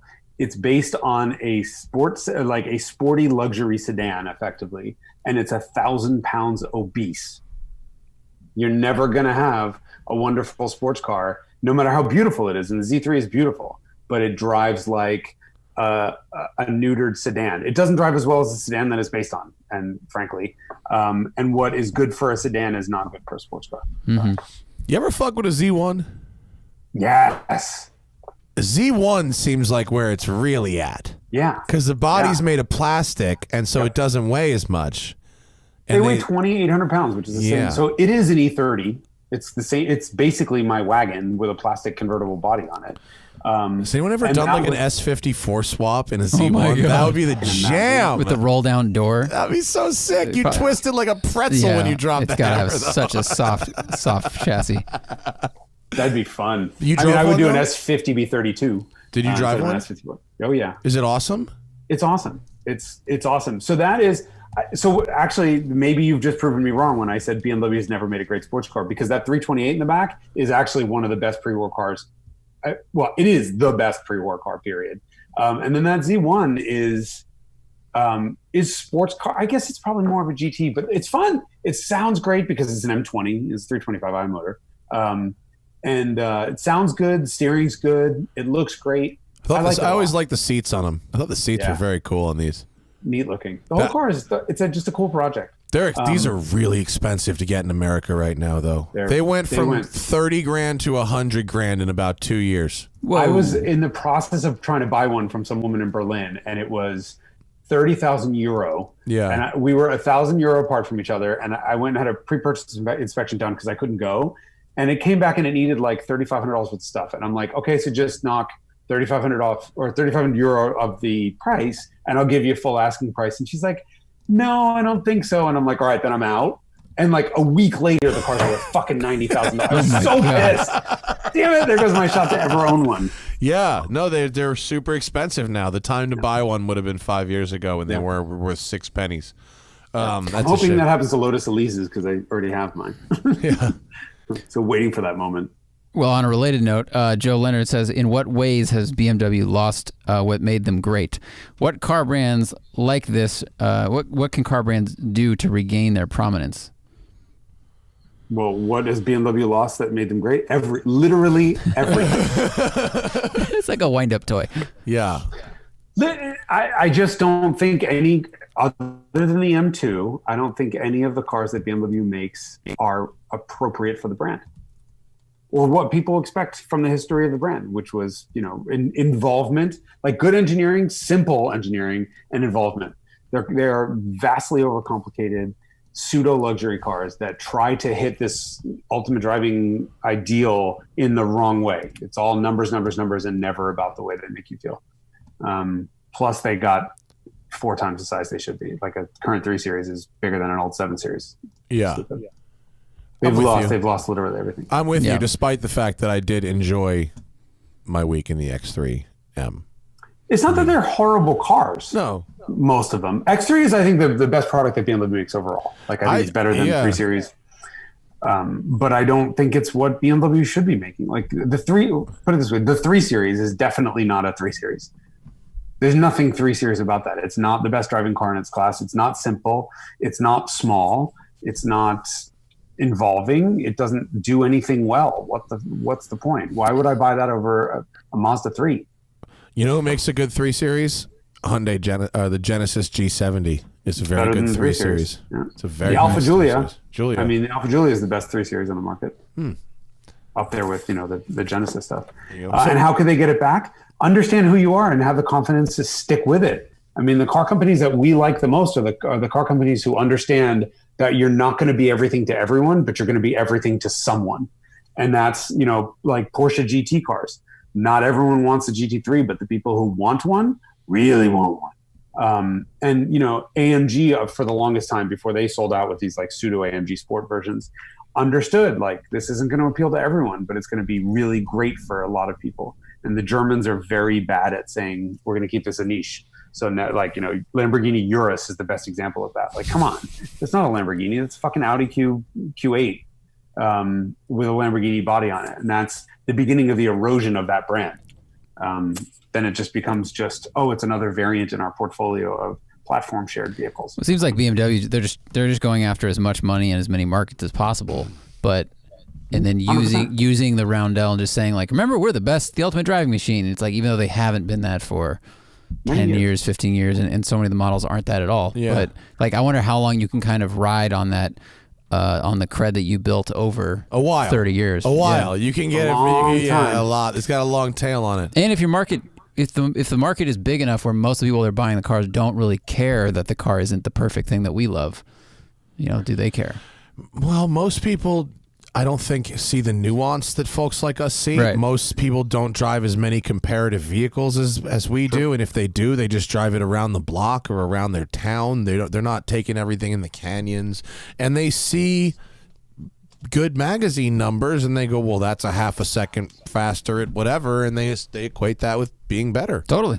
Yeah. But how many people do you guys know in the car world, like genuinely car guys or car girls, people who love driving and love cars, who own current BMWs? There's a couple M3s floating around, and our friend Tom Segura, the comedian, has a dine-in modified M2, which I approve of. But not a ton. Not a ton. Yeah, I know one person with an M2, and that's it. Yeah. No one else. I don't know a single person who owns a 3 Series, a 4 Series, a 5 Series, a 6 Series, a 7, or an 8. I also think that most people in our circle, like, tend to not buy brand new cars if they're going to buy enthusiast shit. Like, they'll buy a commuter vehicle, like a Camry, and then they'll have something old and cool. Yeah. Right. Yeah. So I think we're not a great test group. But I just don't think anyone in the automotive community is buying these cars anymore. Everyone I know that used to have a Tesla, have a 3 Series, now has a Tesla Model 3. Yeah. Yeah. Or GTI. The Model 3 Performance is taking a lot of BMW customers in Los Angeles. Yeah. I mean, you go to Cars and Coffee, and if it's a rainy day and the people don't want to take their special cars out, it's just a lineup here of 35 Model 3 Performances. People bring Model 3s to Cars and Coffee? That's fucking lame. Oh, and park them in the back lot. Oh, all right. Like they'll park them in the back lot because it's like raining or whatever. I'm talking about if they can't bring their... I get it. Yeah. Right. Mine's one of 40,000 gray ones. Yeah. I mean, it's really funny. So at ECME at the office, we have, like all of us who, we're not there every day anymore, but, all of us who work there, and then clients will come up. And, these are people who have $10, $15 million worth of cars just sitting around. And they all show up in their electric dailies. It's hilarious. Like the owner of the company's got a Bolt, excuse me. And one of the other guys, one of the mechanics, has a Fiat 500e. There are 2 e-Golfs among us. And then the customers show up in like a Smart or a Volt or a Bolt or Teslas or whatever. And then we all just kind of came to the same conclusion. Like, you live in a city in San Francisco, we need a compact car. So there's nothing really huge. And I just want to get in something and floor it out of the driveway and not think about having to warm it up. Yeah. Not having to think about oil changes. I just don't give a fuck. I never have to want to stop to get gas. And so everyone here drives an electric car. And then on the weekends or for fun, we have old, stinky carbureted or, ill running German fuel injected shit. I'm about this life. I'm about this choice. This is good. I have EV chargers at Westside Collector Car Storage for this purpose, because I think a lot of our customers are going to have EV dailies, and I might one day get another EV daily. Dude, I'm fucking with this vintage electric e-bike. Dude, this thing is so sick. It goes 35 miles an hour and has a 75-mile range. A bicycle. When you say vintage, how old is this thing? Brand new. The brand is called Vintage Electric. Oh. I was gonna say, Yeah. like a 30-year-old. Porsche? No, look at this thing. Mine is the Scrambler. Oh, cool. This thing, it's got suspension on it, and it absolutely mobs. And I charge it up in a couple hours in my garage, and I've got 75 miles of range, and I can fly. Like, it's So as that fast is as a like motorcycle. It's an e-bike, but it's like a moped, right? Like, it drives itself. You do will not go. pedal. It has a throttle on it. Yeah. So I had a Specialized turbo that they gave me on a press loan to do a column or a front of the book article on Road and Track, and I flat out refused to give it back. And they were super cool with it, and now it broke, and I don't know what to do with it. But that was one of their first e-bikes, but that would not go on its own. It wasn't like, you always had to pedal, and it had a torque sensor, and it would amplify what you did. Yeah. So of course, if you're a speed junkie, it's the best workout you'll ever have, because now I'm fucking with traffic. Like, I'm killing myself, but I'm keeping up with, like, turbo diesel Mercedes that are floored. And literally, I mean, it was some of the best workouts of my life. I loved it, but it broke, and I can't afford to fix it. Yeah, I love cycling, but if I want to just get somewhere like real fast, this thing just whips. It's so good. It's so good. What else we got, Zach? Let's blast through a few more of these. Okay, we'll do some rapid fire. Is a well-kept Lancia Monte Carlo, or known as a Scorpion, a bad idea? Have any of us driven one? And Never tried. What did that one sell for on Bring a Trailer? $7,200. You ever fuck with one of these? I would Cammisa? say I've driven one. They are very sedate. The engine's quiet and smooth. They're not fast, and by not fast, I mean they're slow as shit. But there's a charm to them. They're pretty. So yeah, buy it. If it's well kept and it's got history, I don't think they're unreliable. It's like a Fiat X19. Is that a shared platform with an X19? I think so. I It can was see. originally called the X18. Yeah, I can now that we're looking at this picture, I can see Yeah, an X19. I think they have the same engine and a lot of the same components. And Oh, if that's the case, there's a dude who does K20 swaps in X19s, and they rip. That would fix. Yeah. That would fix that car. So yes, I approve so long as you K swap it. Yeah, there is a guy who does X19s. I've seen him at Grid Life, and he does a Case 20 swapped X19. It's got a big GT wing on it. It fucking mobs. That'd It's be great. cool. Yeah, it's really, really neat. Yeah. Yeah, that's a really pretty car too. It so is. that'd be pretty and sounded K20 good. Mm. Yeah. All right. Tony Subman says he bought a Focus RS after Jason reviewed one, so he just loves it. So thank you very I much. guess not after I reviewed one. I hope you reviewed this. Well, here's the thing: seats. is this poor guy's happy, but his kidneys are bleeding I from know. the ride. So. He's got internal bleeding. Oh my God. I do like that car. I like it for 15 minutes. I hated owning it. It beat the shit out of me. We're both too old. Yeah. This shit. Stefan Aldred says, you guys review a lot of cars. Do you ever pull punches so you don't upset the manufacturer? Have you listened to, he wrote that at the beginning of this show. did. He did not listen I just to want him to- the middle block of this show. We've had. I will pull. Okay. I will pull punches because I feel bad about the people involved. So, like, in writing and whatever, I'll tend to be a little bit less mean because I just don't want to hurt people, like people's careers. But if they fuck up, they fuck up. The car is a car. Like no one wants to hear, "Hey, with the winner." No. So I think when Jason or I trash a car, it's because the car is not doing the thing that it was told to us that it was going to do. Right, it's that simple. It doesn't matter whether I like it or not. At the end of the day, this is what the company is designing this car to do, or In some cases, this is what the audience of the car expects it to do. And as the car does it, like I expect the car to do X, it doesn't do it. Well, then it's a failure. It doesn't matter whether I like it. This is not an opinion game. Yeah. I expect a BMW to be good to drive. If not, well, then it failed at its mission. Goodbye. Fair. Who from automotive history would you smoke a joint with, and who would you do a dab with? His examples were Piek and Smokey Eunuch. Why does it like he has to differentiate between? Cammisa, do you even know what the difference is between smoking a joint and doing a dab? But there is a difference. Do you know what a dab is? There is a difference. Okay, so dabs are dabs are the intersection of weed and drugs.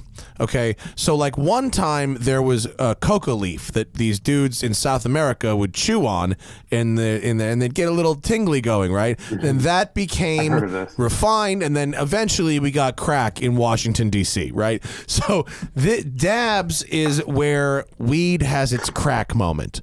Okay, and it's like really strong weed is something like 25 to 28% THC. Dabs are like 90.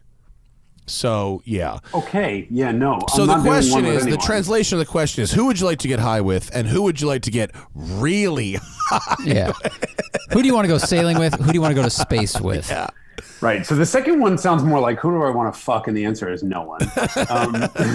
The first one, who do I want to get high with? I wouldn't mind meeting Enzo and like having like the real Enzo, just so he can be like, I think everyone who drives my cars is a fucking poser douche. Yeah. Because that's what he felt. And I would like to have that conversation with him, and then tell you all about it. Yeah. I would like to get mildly high with, let's see, Burt Munro, the world's fastest Indian. That guy sounds fucking awesome to hang out with. And then I'd like to get very high with, oh shit, I'd have to say like not Brock Yates, but like PJ O'Rourke. Do we count him as an automotive personality? Maybe? Yeah, he'd be very entertaining. Can we count Hunter Thompson? He wrote some car reviews. He wrote like, you read a Hunter Thompson car review? It's amazing. Craziness. Yeah, I don't know. Somebody fun. I think it'd be fun to smoke a joint with like Jason Castriota because he sees the world in an We can arrange way. that. I can just text him right now. We can probably do that. Or like, I don't know, one of the like old drags. Anyone who went really, really fast when it wasn't safe at all. Oh yeah, okay. Like someone who raced Le Mans or did, the guys that set top fuel records back in the 60s, and they're like, oh shit, we should put the engine behind us. Like those guys always have the best stories. Yeah. Yeah, that's a good one. All right. Good question, though. I'll take that. Richard Milo asked, Jason, you look frozen. Is Jason frozen? Oh, no. That was Jason, are you there? I'm going to go over here. I'll sort that out while I ask this question. Uh-oh. Is he there? Has he fully frozen? Oh, no. Jason has entered the waiting room. He got disconnected. He sure did. He's back. Jason? Oh, you there? Uh-oh. No, we see him. We see him, we don't hear him. Hi. Oh, there you are. So okay. My power just went out. Oh, no. Yeah, like every device in my house is making all these horrible buzzing sounds. And so I don't know if it's just my house that was about to catch on fire, but oh, shit. I'm here. Oh, okay, wow. We're back. Whatever. What did you just say, Zach? That was the quickest tech fix. I mean, really, I'm impressed. We don't even have to edit that. Like, we're just going to leave it. It's fine. Yeah, that was incredible. There must have been a really big lag because I think I was actually gone for a while. No, you were gone for like 15 seconds. It wasn't that long at all. Oh, okay. Cool. Well, hi, I'm back. You know what that was? It was probably like Ferdinand PX assistants are like, now you turn off the power and kill him. No dab references. All right. Richard Milo wants to buy a Porsche. He needs a weekend car. He doesn't need to be practical. He's looking at 997.2s, or should he save money and buy a 987.2? He enjoys a lightweight car in general. I mean, either one. Yeah, either one is totally fine. Mid-engine experience, rear-engine experience, there's a lot of those around, so you can go drive a bunch of different ones that have different options and stuff and see what you want. I mean, They do drive differently, the rear engine and the mid-engine cars. They do, and I would say if you're a really advanced driver, go for the 911 because it can be slightly more rewarding than the mid-engine cars are let's say front engine front-wheel drive cars are one-dimensional, mid-engine cars are two, but rear-engine cars are three. Like there's a whole big rule book on how to slide them around and how to master all the traction and stuff like that. So I say go for the 911. Well, I've never heard that explained that way before. I liked that. That was good. Right? The 3-dimension, I like that. That's very good. I'm good at this shit. Yeah, we got two. You got like 2 or 3 more, Zach? Yeah, let's do like 2 more. Okay. Mr. Cammisa, what is the newest BMW you would consider buying? From like Actually just newest. buying for myself? Yes. A ZHP, an E46 ZHP, probably. Those are good. My friend had one of those when we were younger, and he treated it very badly, and it stayed. Steinman, if you can imagine that. Oh, I can't. Yeah, he treated it very badly, and it survived, and they are kind of nice. They're nice little cars. Awesome. I would buy, if I had a lot of money, a pristine E39 M5. Yeah. I drove one. I drove a super, super high dollar one from EAG, and it was so great. Everything about it was amazing. The combination of driving and ride quality and sound and all this shit and the right size and like, fuck me, was that good. Totally get it. Yeah, I agree with you totally. The E46 versus E39 thing is just a matter of, do you want something slightly bigger or slightly smaller? 3 Series is better steering because it was rack and pinion. The V8 E39s were all like a recirculating ball steering box. So I would take either a 6-cylinder E39 or an E46 to get around that. But fuck, either way, though, that generation of cars, they're reliable, they're robust, they're safe, they're good, they're amazing. Yeah. Everything BMW should be. I'd find one of those people that like Mark, who did the E46 M3 wagon. Yeah, our buddy built That'd a be great. E46 wagon that rules. A couple of those out there. And we'll do the last one. Can cheaper coilovers like from BC or Megan Racing be tuned to deliver you close to the same ride quality on street or track as like a KW or a Bilstein, or do you just go buy the best? I mean, typically people do coilovers so they can lower the car, right? I mean, there's nothing inherently different about a coilover other than it's a fixed rate spring. So if you choose the right spring rate, yeah, you can make it ride well. If you have decent enough dampers, you can do it. Just don't slam the car, because nothing without suspension travel is going to ride well. Yes. Yeah, I mean, you can lower any car, and even on a very expensive shock, it's going to ride worse. Yeah. There's only so much you can do. And you even do stuff like really, like BBI will like completely change geometries, and they like Porsches have like the motorsport mounts for the control arms, and you can do stuff like that. But like, I don't know. Have you ever done a real like shock quality comparison? That would be so fucking hard to do. It would be impossible to do. You'd have, I mean, just to measure ride quality is such a bitch, because you're looking at like all kinds of vertical oscillations and shit like that. You know, I put Coney's on cars and hated them. I've put Bilsteins on cars and loved them. I mean, you know, frankly, it's just a matter of tuning. And like for my VWs, like I've certainly over-lowered cars and then had to like unfuck them up because they drove like shit. And for the longest time I had Coney's, and like it was a package, like a Coney and H&R package for my Scirocco, and the thing had no suspension travel and actually rode like shit. And I got a suspension engineer in, and he put a different Coney, which was double adjustable, and he made me a coilover, and the thing rides like a dream by comparison. So it's not usually the quality of the components that goes into it, it's the tuning. And that's that's a difficult, I don't want to call it a black magic, but it's a difficult thing to do. You've got to really know what you're doing. Yeah. Or you fuck it up. Yeah.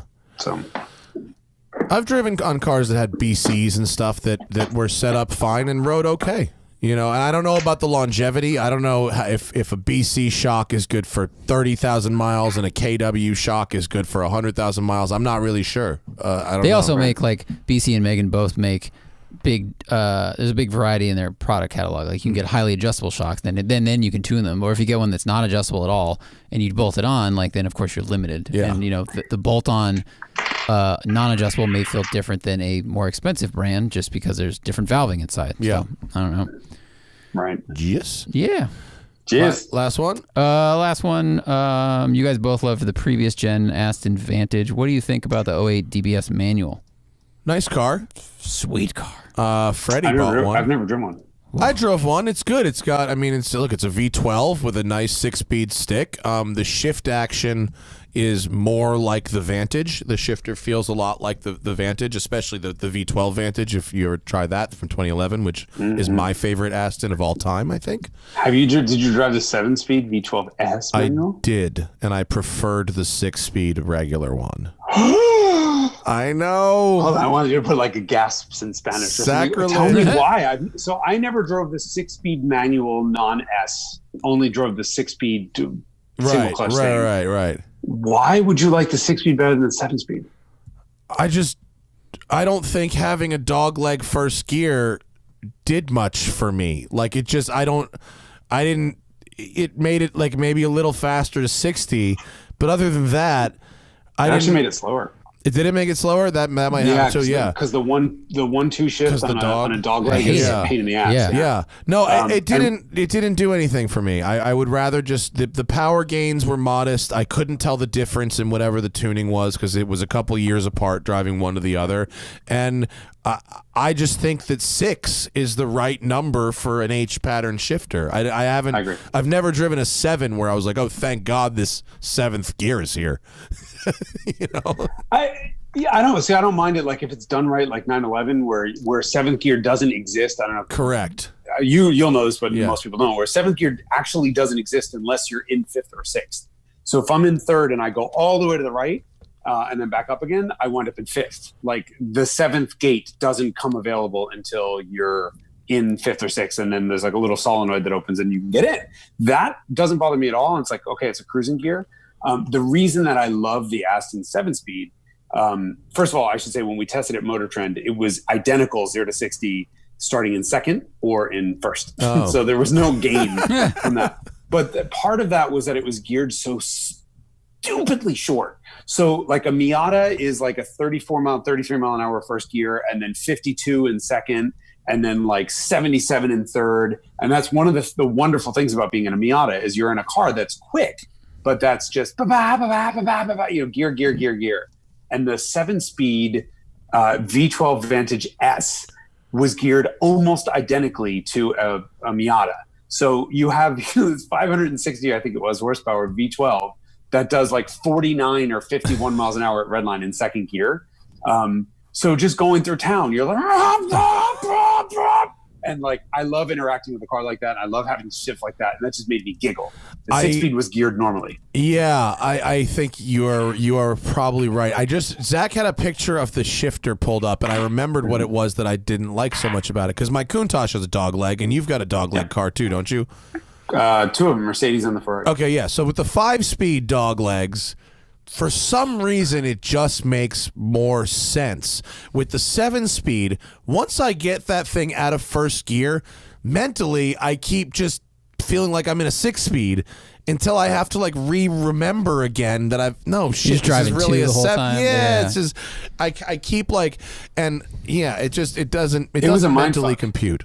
It didn't. It was definitely a mindfuck driving that car, and I put like 1,000 or 2,000. I put a lot of miles on that car, and it was you had to think. But there were times like if I needed to not worry about it, 2nd gear on the 7-speed was shorter than first gear was on the 6-speed, so you can start in 2nd and just you could literally ignore the first if you needed to, and just think of it as 1, 2, 3, 4, 5, 6. The problem is then it showed the gear on the display. Yeah. And I think that was what fucked everyone up. Like, I thought I was in 3rd, but it says I'm in fucking 4th. And it was a lot. I just remember mentally it took more work. And I was like, I'm not sure whatever performance trade-off we get here is worth the extra work. So funny you should say. That's funny. That's really cool that, like, I think it's cool that we have a difference on this and cool that we see that. Because I liked that it made me think about it. Because I want an enveloping experience. I want a car to be like, make me think, make me work, make me involved in the process. And I sort of love that about old cars. This, carbureted cars that won't let you get on the gas quickly before they stumble, or you can stall the intake air, all this shit. I love driving around these complex things. And that's kind of what I loved about that 7-speed. There is something to that, but it's so funny that like a 6-speed, today everyone's like, oh God, dual clutches aren't as engaging as a manual transmission. And Jason's like, I don't want just a manual transmission. I want the most engaging manual transmission with a new gear that I have to figure out and remember. Like, No, mean, I understand you, Jason. I do, and I buy right-hand drive cars because they're just Right. big, you know what I mean? Same Mind thing. fuck, right? Yeah, same thing. It's because it's to keep that run to the grocery store somehow interesting. I Right. totally am with you, but I did a lot of miles in that V12S as well, and after a week, it wasn't bad. I liked it. I said positive things about it, but I came away with it like, oh, if I was going to spend money, I would probably just get the 6-speed because it's involving enough, and I don't need that extra gear. But If they to were each their own. having not driven the 6-speed, I drove the 6-speed with the paddles, and it's Yeah. the same transmission just with paddles. And if the 6-speed was geared the way the 7-speed was, meaning like you're insanely rowing through gears, just keeping up with traffic, I would have the 6-speed also. But I'm such a whore for short gears. Like if a car redlines in third at 51 miles an hour, I'm buying it. Yeah. Like, I wonder if you could do a final drive in the 6-speed. That'd be interesting. If you could find a shorter diff from another Aston and shove it in there. I wonder if you could. That would solve that. I just don't like cars. Like there's so many of these really fast cars that we drive that redline in first at 65. Oh, GT4 all day. GT4. Yeah. Fuck, it ruins that whole car. Yeah, the I've driven Cayman the new one, complex. but I know I look again 88 miles an hour in second gear, and I I just know. think why I don't want one shift and before I go to jail. Like, I want 4 in a school zone and not have to worry about it. Yeah. I just booked the new GT4. I think it's a second week in July, maybe. It's coming, or maybe it's the end of June, but it's the new GT4 is coming. I drove Boxer Spider, which is the same shit, and other than that, gearing, it's lovely. You know what I mean? It's almost perfect. It's like super close, but you got to write Sharky a $20,000 check, and they fix that for you. Right, and this is my problem with it. I live in an area that's incredibly hilly and very slow. Like people here are fucking pilled out on Xanax, and they all do 12 miles an hour everywhere. So like. In the city of San Francisco, peak speeds in the middle of the fastest blocks are like 12 and 13 miles an hour up a hill. Yeah. That's a 35% grade. So try to deal with a first gear where idle is 9 miles an hour and you're getting up to 11. So you're slipping the clutch off the line. You're roasting the clutch just to get these fucking things moving. And then you're punting the Prius in front of you because like you can't go any slower. It's going to stall. That doesn't really translate to LA, to Southern California, and certainly not in to LA. West. Switched 13 with 19, and it's the same shit. Coronavirus traffic is nice. I'll be honest. It's coronavirus is terrible benefit. for 99.9% of things, except if you want to drive an old car around. Then it's fun. Yeah, then it's that's helpful. true. That's true. So do you drive the Countach a lot like around town, or do you drive that for the purpose of driving the car? I don't drive it around town because that's just not fun. Like I could, you know what I mean? If I wanted to. The car has never given me any reason to suspect that I couldn't use it as a daily driver if I really wanted to. You better take that back right the fuck now before it hears you. No, I could.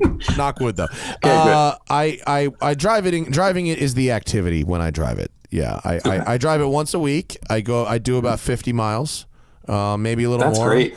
And I take people out who have never been in one, and I blow their fucking minds at how good it is. And they're all. Tom Segura came out with me last weekend. We went to Bill's, and he was. But on the way back, after a while, we were just like having a conversation, and like 10 minutes into our conversation, he's like, "I fucking forgot we were in a Countach. We were just having a conversation." He completely just you can zone out in it. It's cool. It's the best. I love that you have that car. That's really cool. I love that I drive it. I love that I'm not a bitch about it. That's all. If I had it and I was a bitch about it and didn't drive it, I put 8,000 kilometers on it since I bought it. Nice. That's pretty good. It's pretty good. That's really good. Yeah. I'm looking for my next daily driver, which I want to be something Italian from the period that I like. So I will be consulting 80s. with you. Yeah. Okay. I'd like to own a Ferrari. I would like to own a depreciated Ferrari that I can fuck around with at That's right. You're having a speeds. Mondial as your next car, a Mondial T. Bro, I ran into the president of the Ferrari club at the gas station, and he was driving his Mondial 3.2 coupe, and it was fresh, very fresh, and he couldn't have had enough nice things to say about it. He loved it. They are. So I've never driven one, but I was in one. The interesting thing is the Mondial is a car that replaced my 308 GT4, right? So that was based on 328, so I still have the same transverse engine. The 348 donated its layout to the Mondial T. So yeah, when they it's went such a from the weird Mondial car because 3.2 they changed the direction of the engine in the middle of the run. Is that the only time that's ever happened?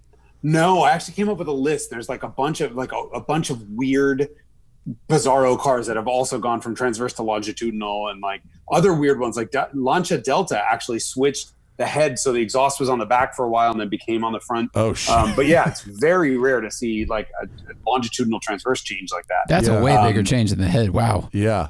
Yeah. But that apparently the T, like the regular Mondeo is great, but apparently the T is like fucking unbelievable, and they're ugly as sin. But who cares? I wouldn't Like, say if it ugly drives as sin. I would say ugly by Ferrari standards, but I think they're not. It's not like a hideous thing. I think they're plain by Ferrari standards, but it's not it's not an unattractive car, especially with the top down. No, it's awkward. The proportions are kind of strange, I think. Yeah. Right there, that distance right on that picture from the back of the door to the beginning of the rear, the forward leading edge of the rear wheels is just far too long. Yeah, and that's just because in that space you have a back seat where you should have the engine. Yeah, it should all be over. Has and anyone ever chopped one of these GT4. before? Has anyone ever fucking chopped one of these and taken out the back seat, shortened the wheelbase a foot? That'd be cool as hell, wouldn't it? That'd be awesome. That seems like a Bo Bachman basically, job. but that's a 348 then. I mean, that's true. That's the thing is, like my 308 GT4, you chop it, a foot, and that winds up being a 308 GTB. Yeah, and if you have the T, you get ABS, you get power steering as well. Which would be.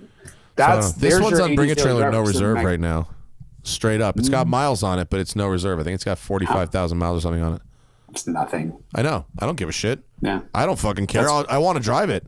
But what I would do? The only thing I would do is I'd pull the Ferrari seats out, put them in bags, and I'd buy some period but brand new Recaros and have them covered in Connolly leather so they look kind of right, but so my back doesn't just completely fall apart. I can't sit in a 40-year-old seat.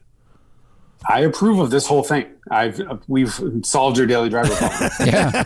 I mean, and the joke is like people get so freaked out. Oh, it needs a belt service. Oh, it needs this, whatever. I don't know about the T's. Like on like my 308 GT4, the engine doesn't have to drop to do the belt. On the T, it does. On the transverse ones, it does not. So, but here's the thing: if it costs you $8,000 to do a belt service every 5 years, that is like $1,300-$1,200 a year. Compare that to depreciation on an M4. No, it doesn't. Which is like $1,300 a month. No, that doesn't scare me. The biggest bath I've ever taken on a car in my entire life. I've owned 20-something cars. The biggest bath I've ever taken by an enormous margin was leasing a brand new Focus RS.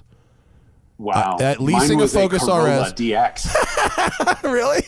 But it's the most I ever spent on a car, and it was a cheap lease. Yeah. But still, by far the most I've ever. No, lost. this is getting. You want to hear something really embarrassing? I'm going to tell you how much it was, not including insurance, just in payments made. How much I spent? I spent $23,000 to drive a Focus RS 11,000 miles in 2 years. Isn't that embarrassing? What the fuck? That's how it's extremely embarrassing. Yeah, wow. I know it is. I fucked up, and I'm gonna partially blame my accountant because I had an accountant that didn't explain to me the you should lease yourself a company vehicle thing. He used some sort of general wisdom for a situation that didn't fit my fucking personal needs at all. So yeah, that's the most money I've ever lost on a car. So the idea of doing a belt service on a Ferrari that won't depreciate a dime is absolutely not scary to me at all. Yeah, no, I don't give a shit. Yeah, no, or more likely will appreciate. Yeah, maybe. So pay for itself. Yeah. That's it. This is my excuse. This is how I convinced myself that while I had no job after I left Motor Trend, like this 308 GT4 came up, and I'm like, fuck, I'd agreed to buy that car 3 years earlier. I'm like, if I don't buy it now, I'm gonna have to buy it later, and if I buy it later, maybe I won't have the money, and fuck, I'll do it. And like it just this ridiculous, purchase. And how's it worked out for you?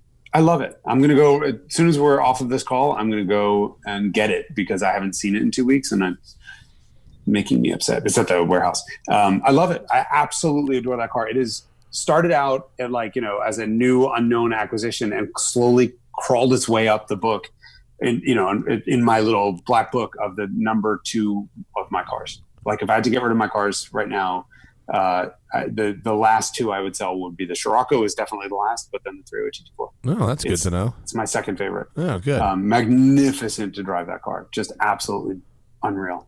Yeah. Everything I ever dreamed a vintage Ferrari would drive like. I saw a guy, Zach and I went for a hike the other day, socially distanced. We picked a trail that had fucking 0 people on it. It was fantastic.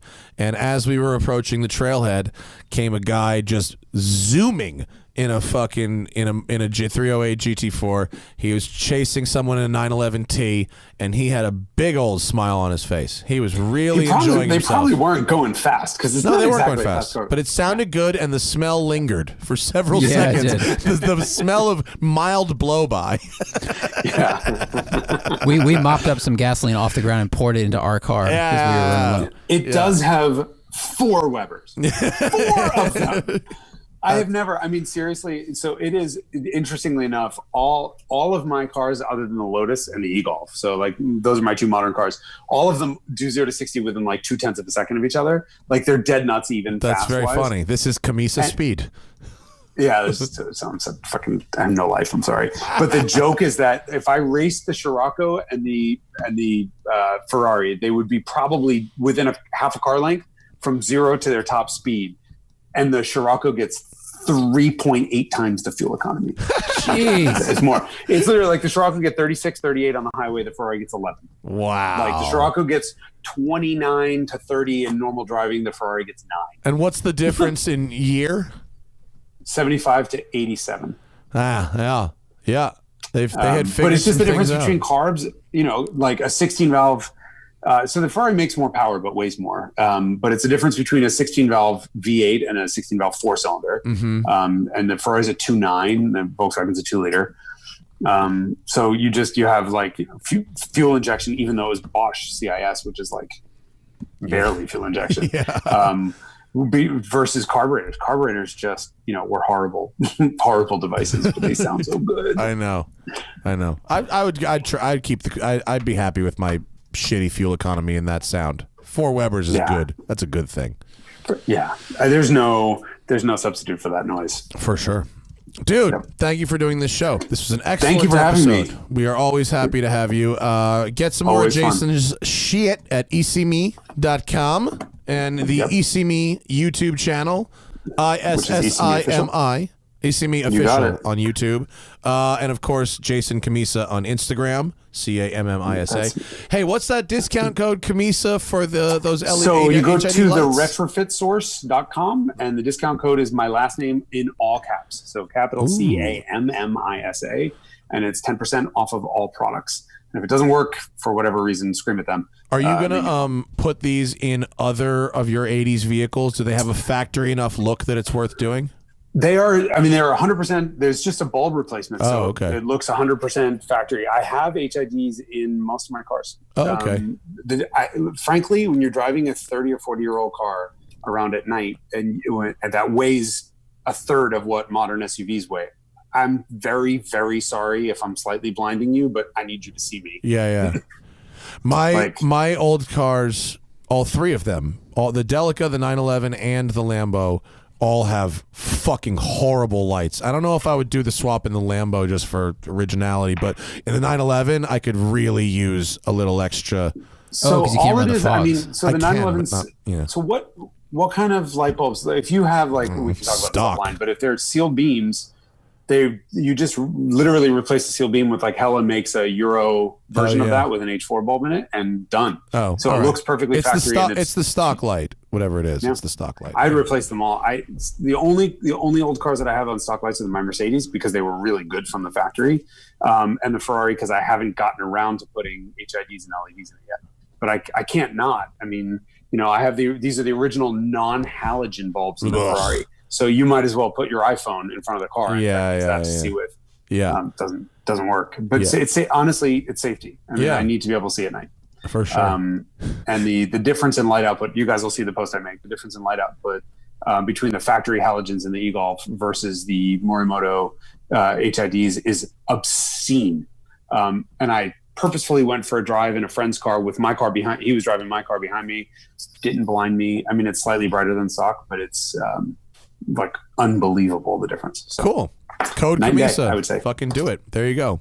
Let's do it again. Thank you, soon. guys. Yeah, and hopefully Absolutely. next time we do a show, it's at Westside Collector Car Storage in our new studio and not, like this. Although this is certainly better than nothing. This is nice. It's better than nothing. And I'll come down there because you have air conditioning. And then when you have, I had like 5 fans blowing on me quietly. So like I didn't overheat and start. We didn't hear shit. Really No, we didn't hear shit. nothing. You're good. Well, but the fucking power went out. Oh yeah, that. So now I have nothing. 9 million degrees in here. The power went out, but you recovered as fast as any human could recover. So thank you very much, dude.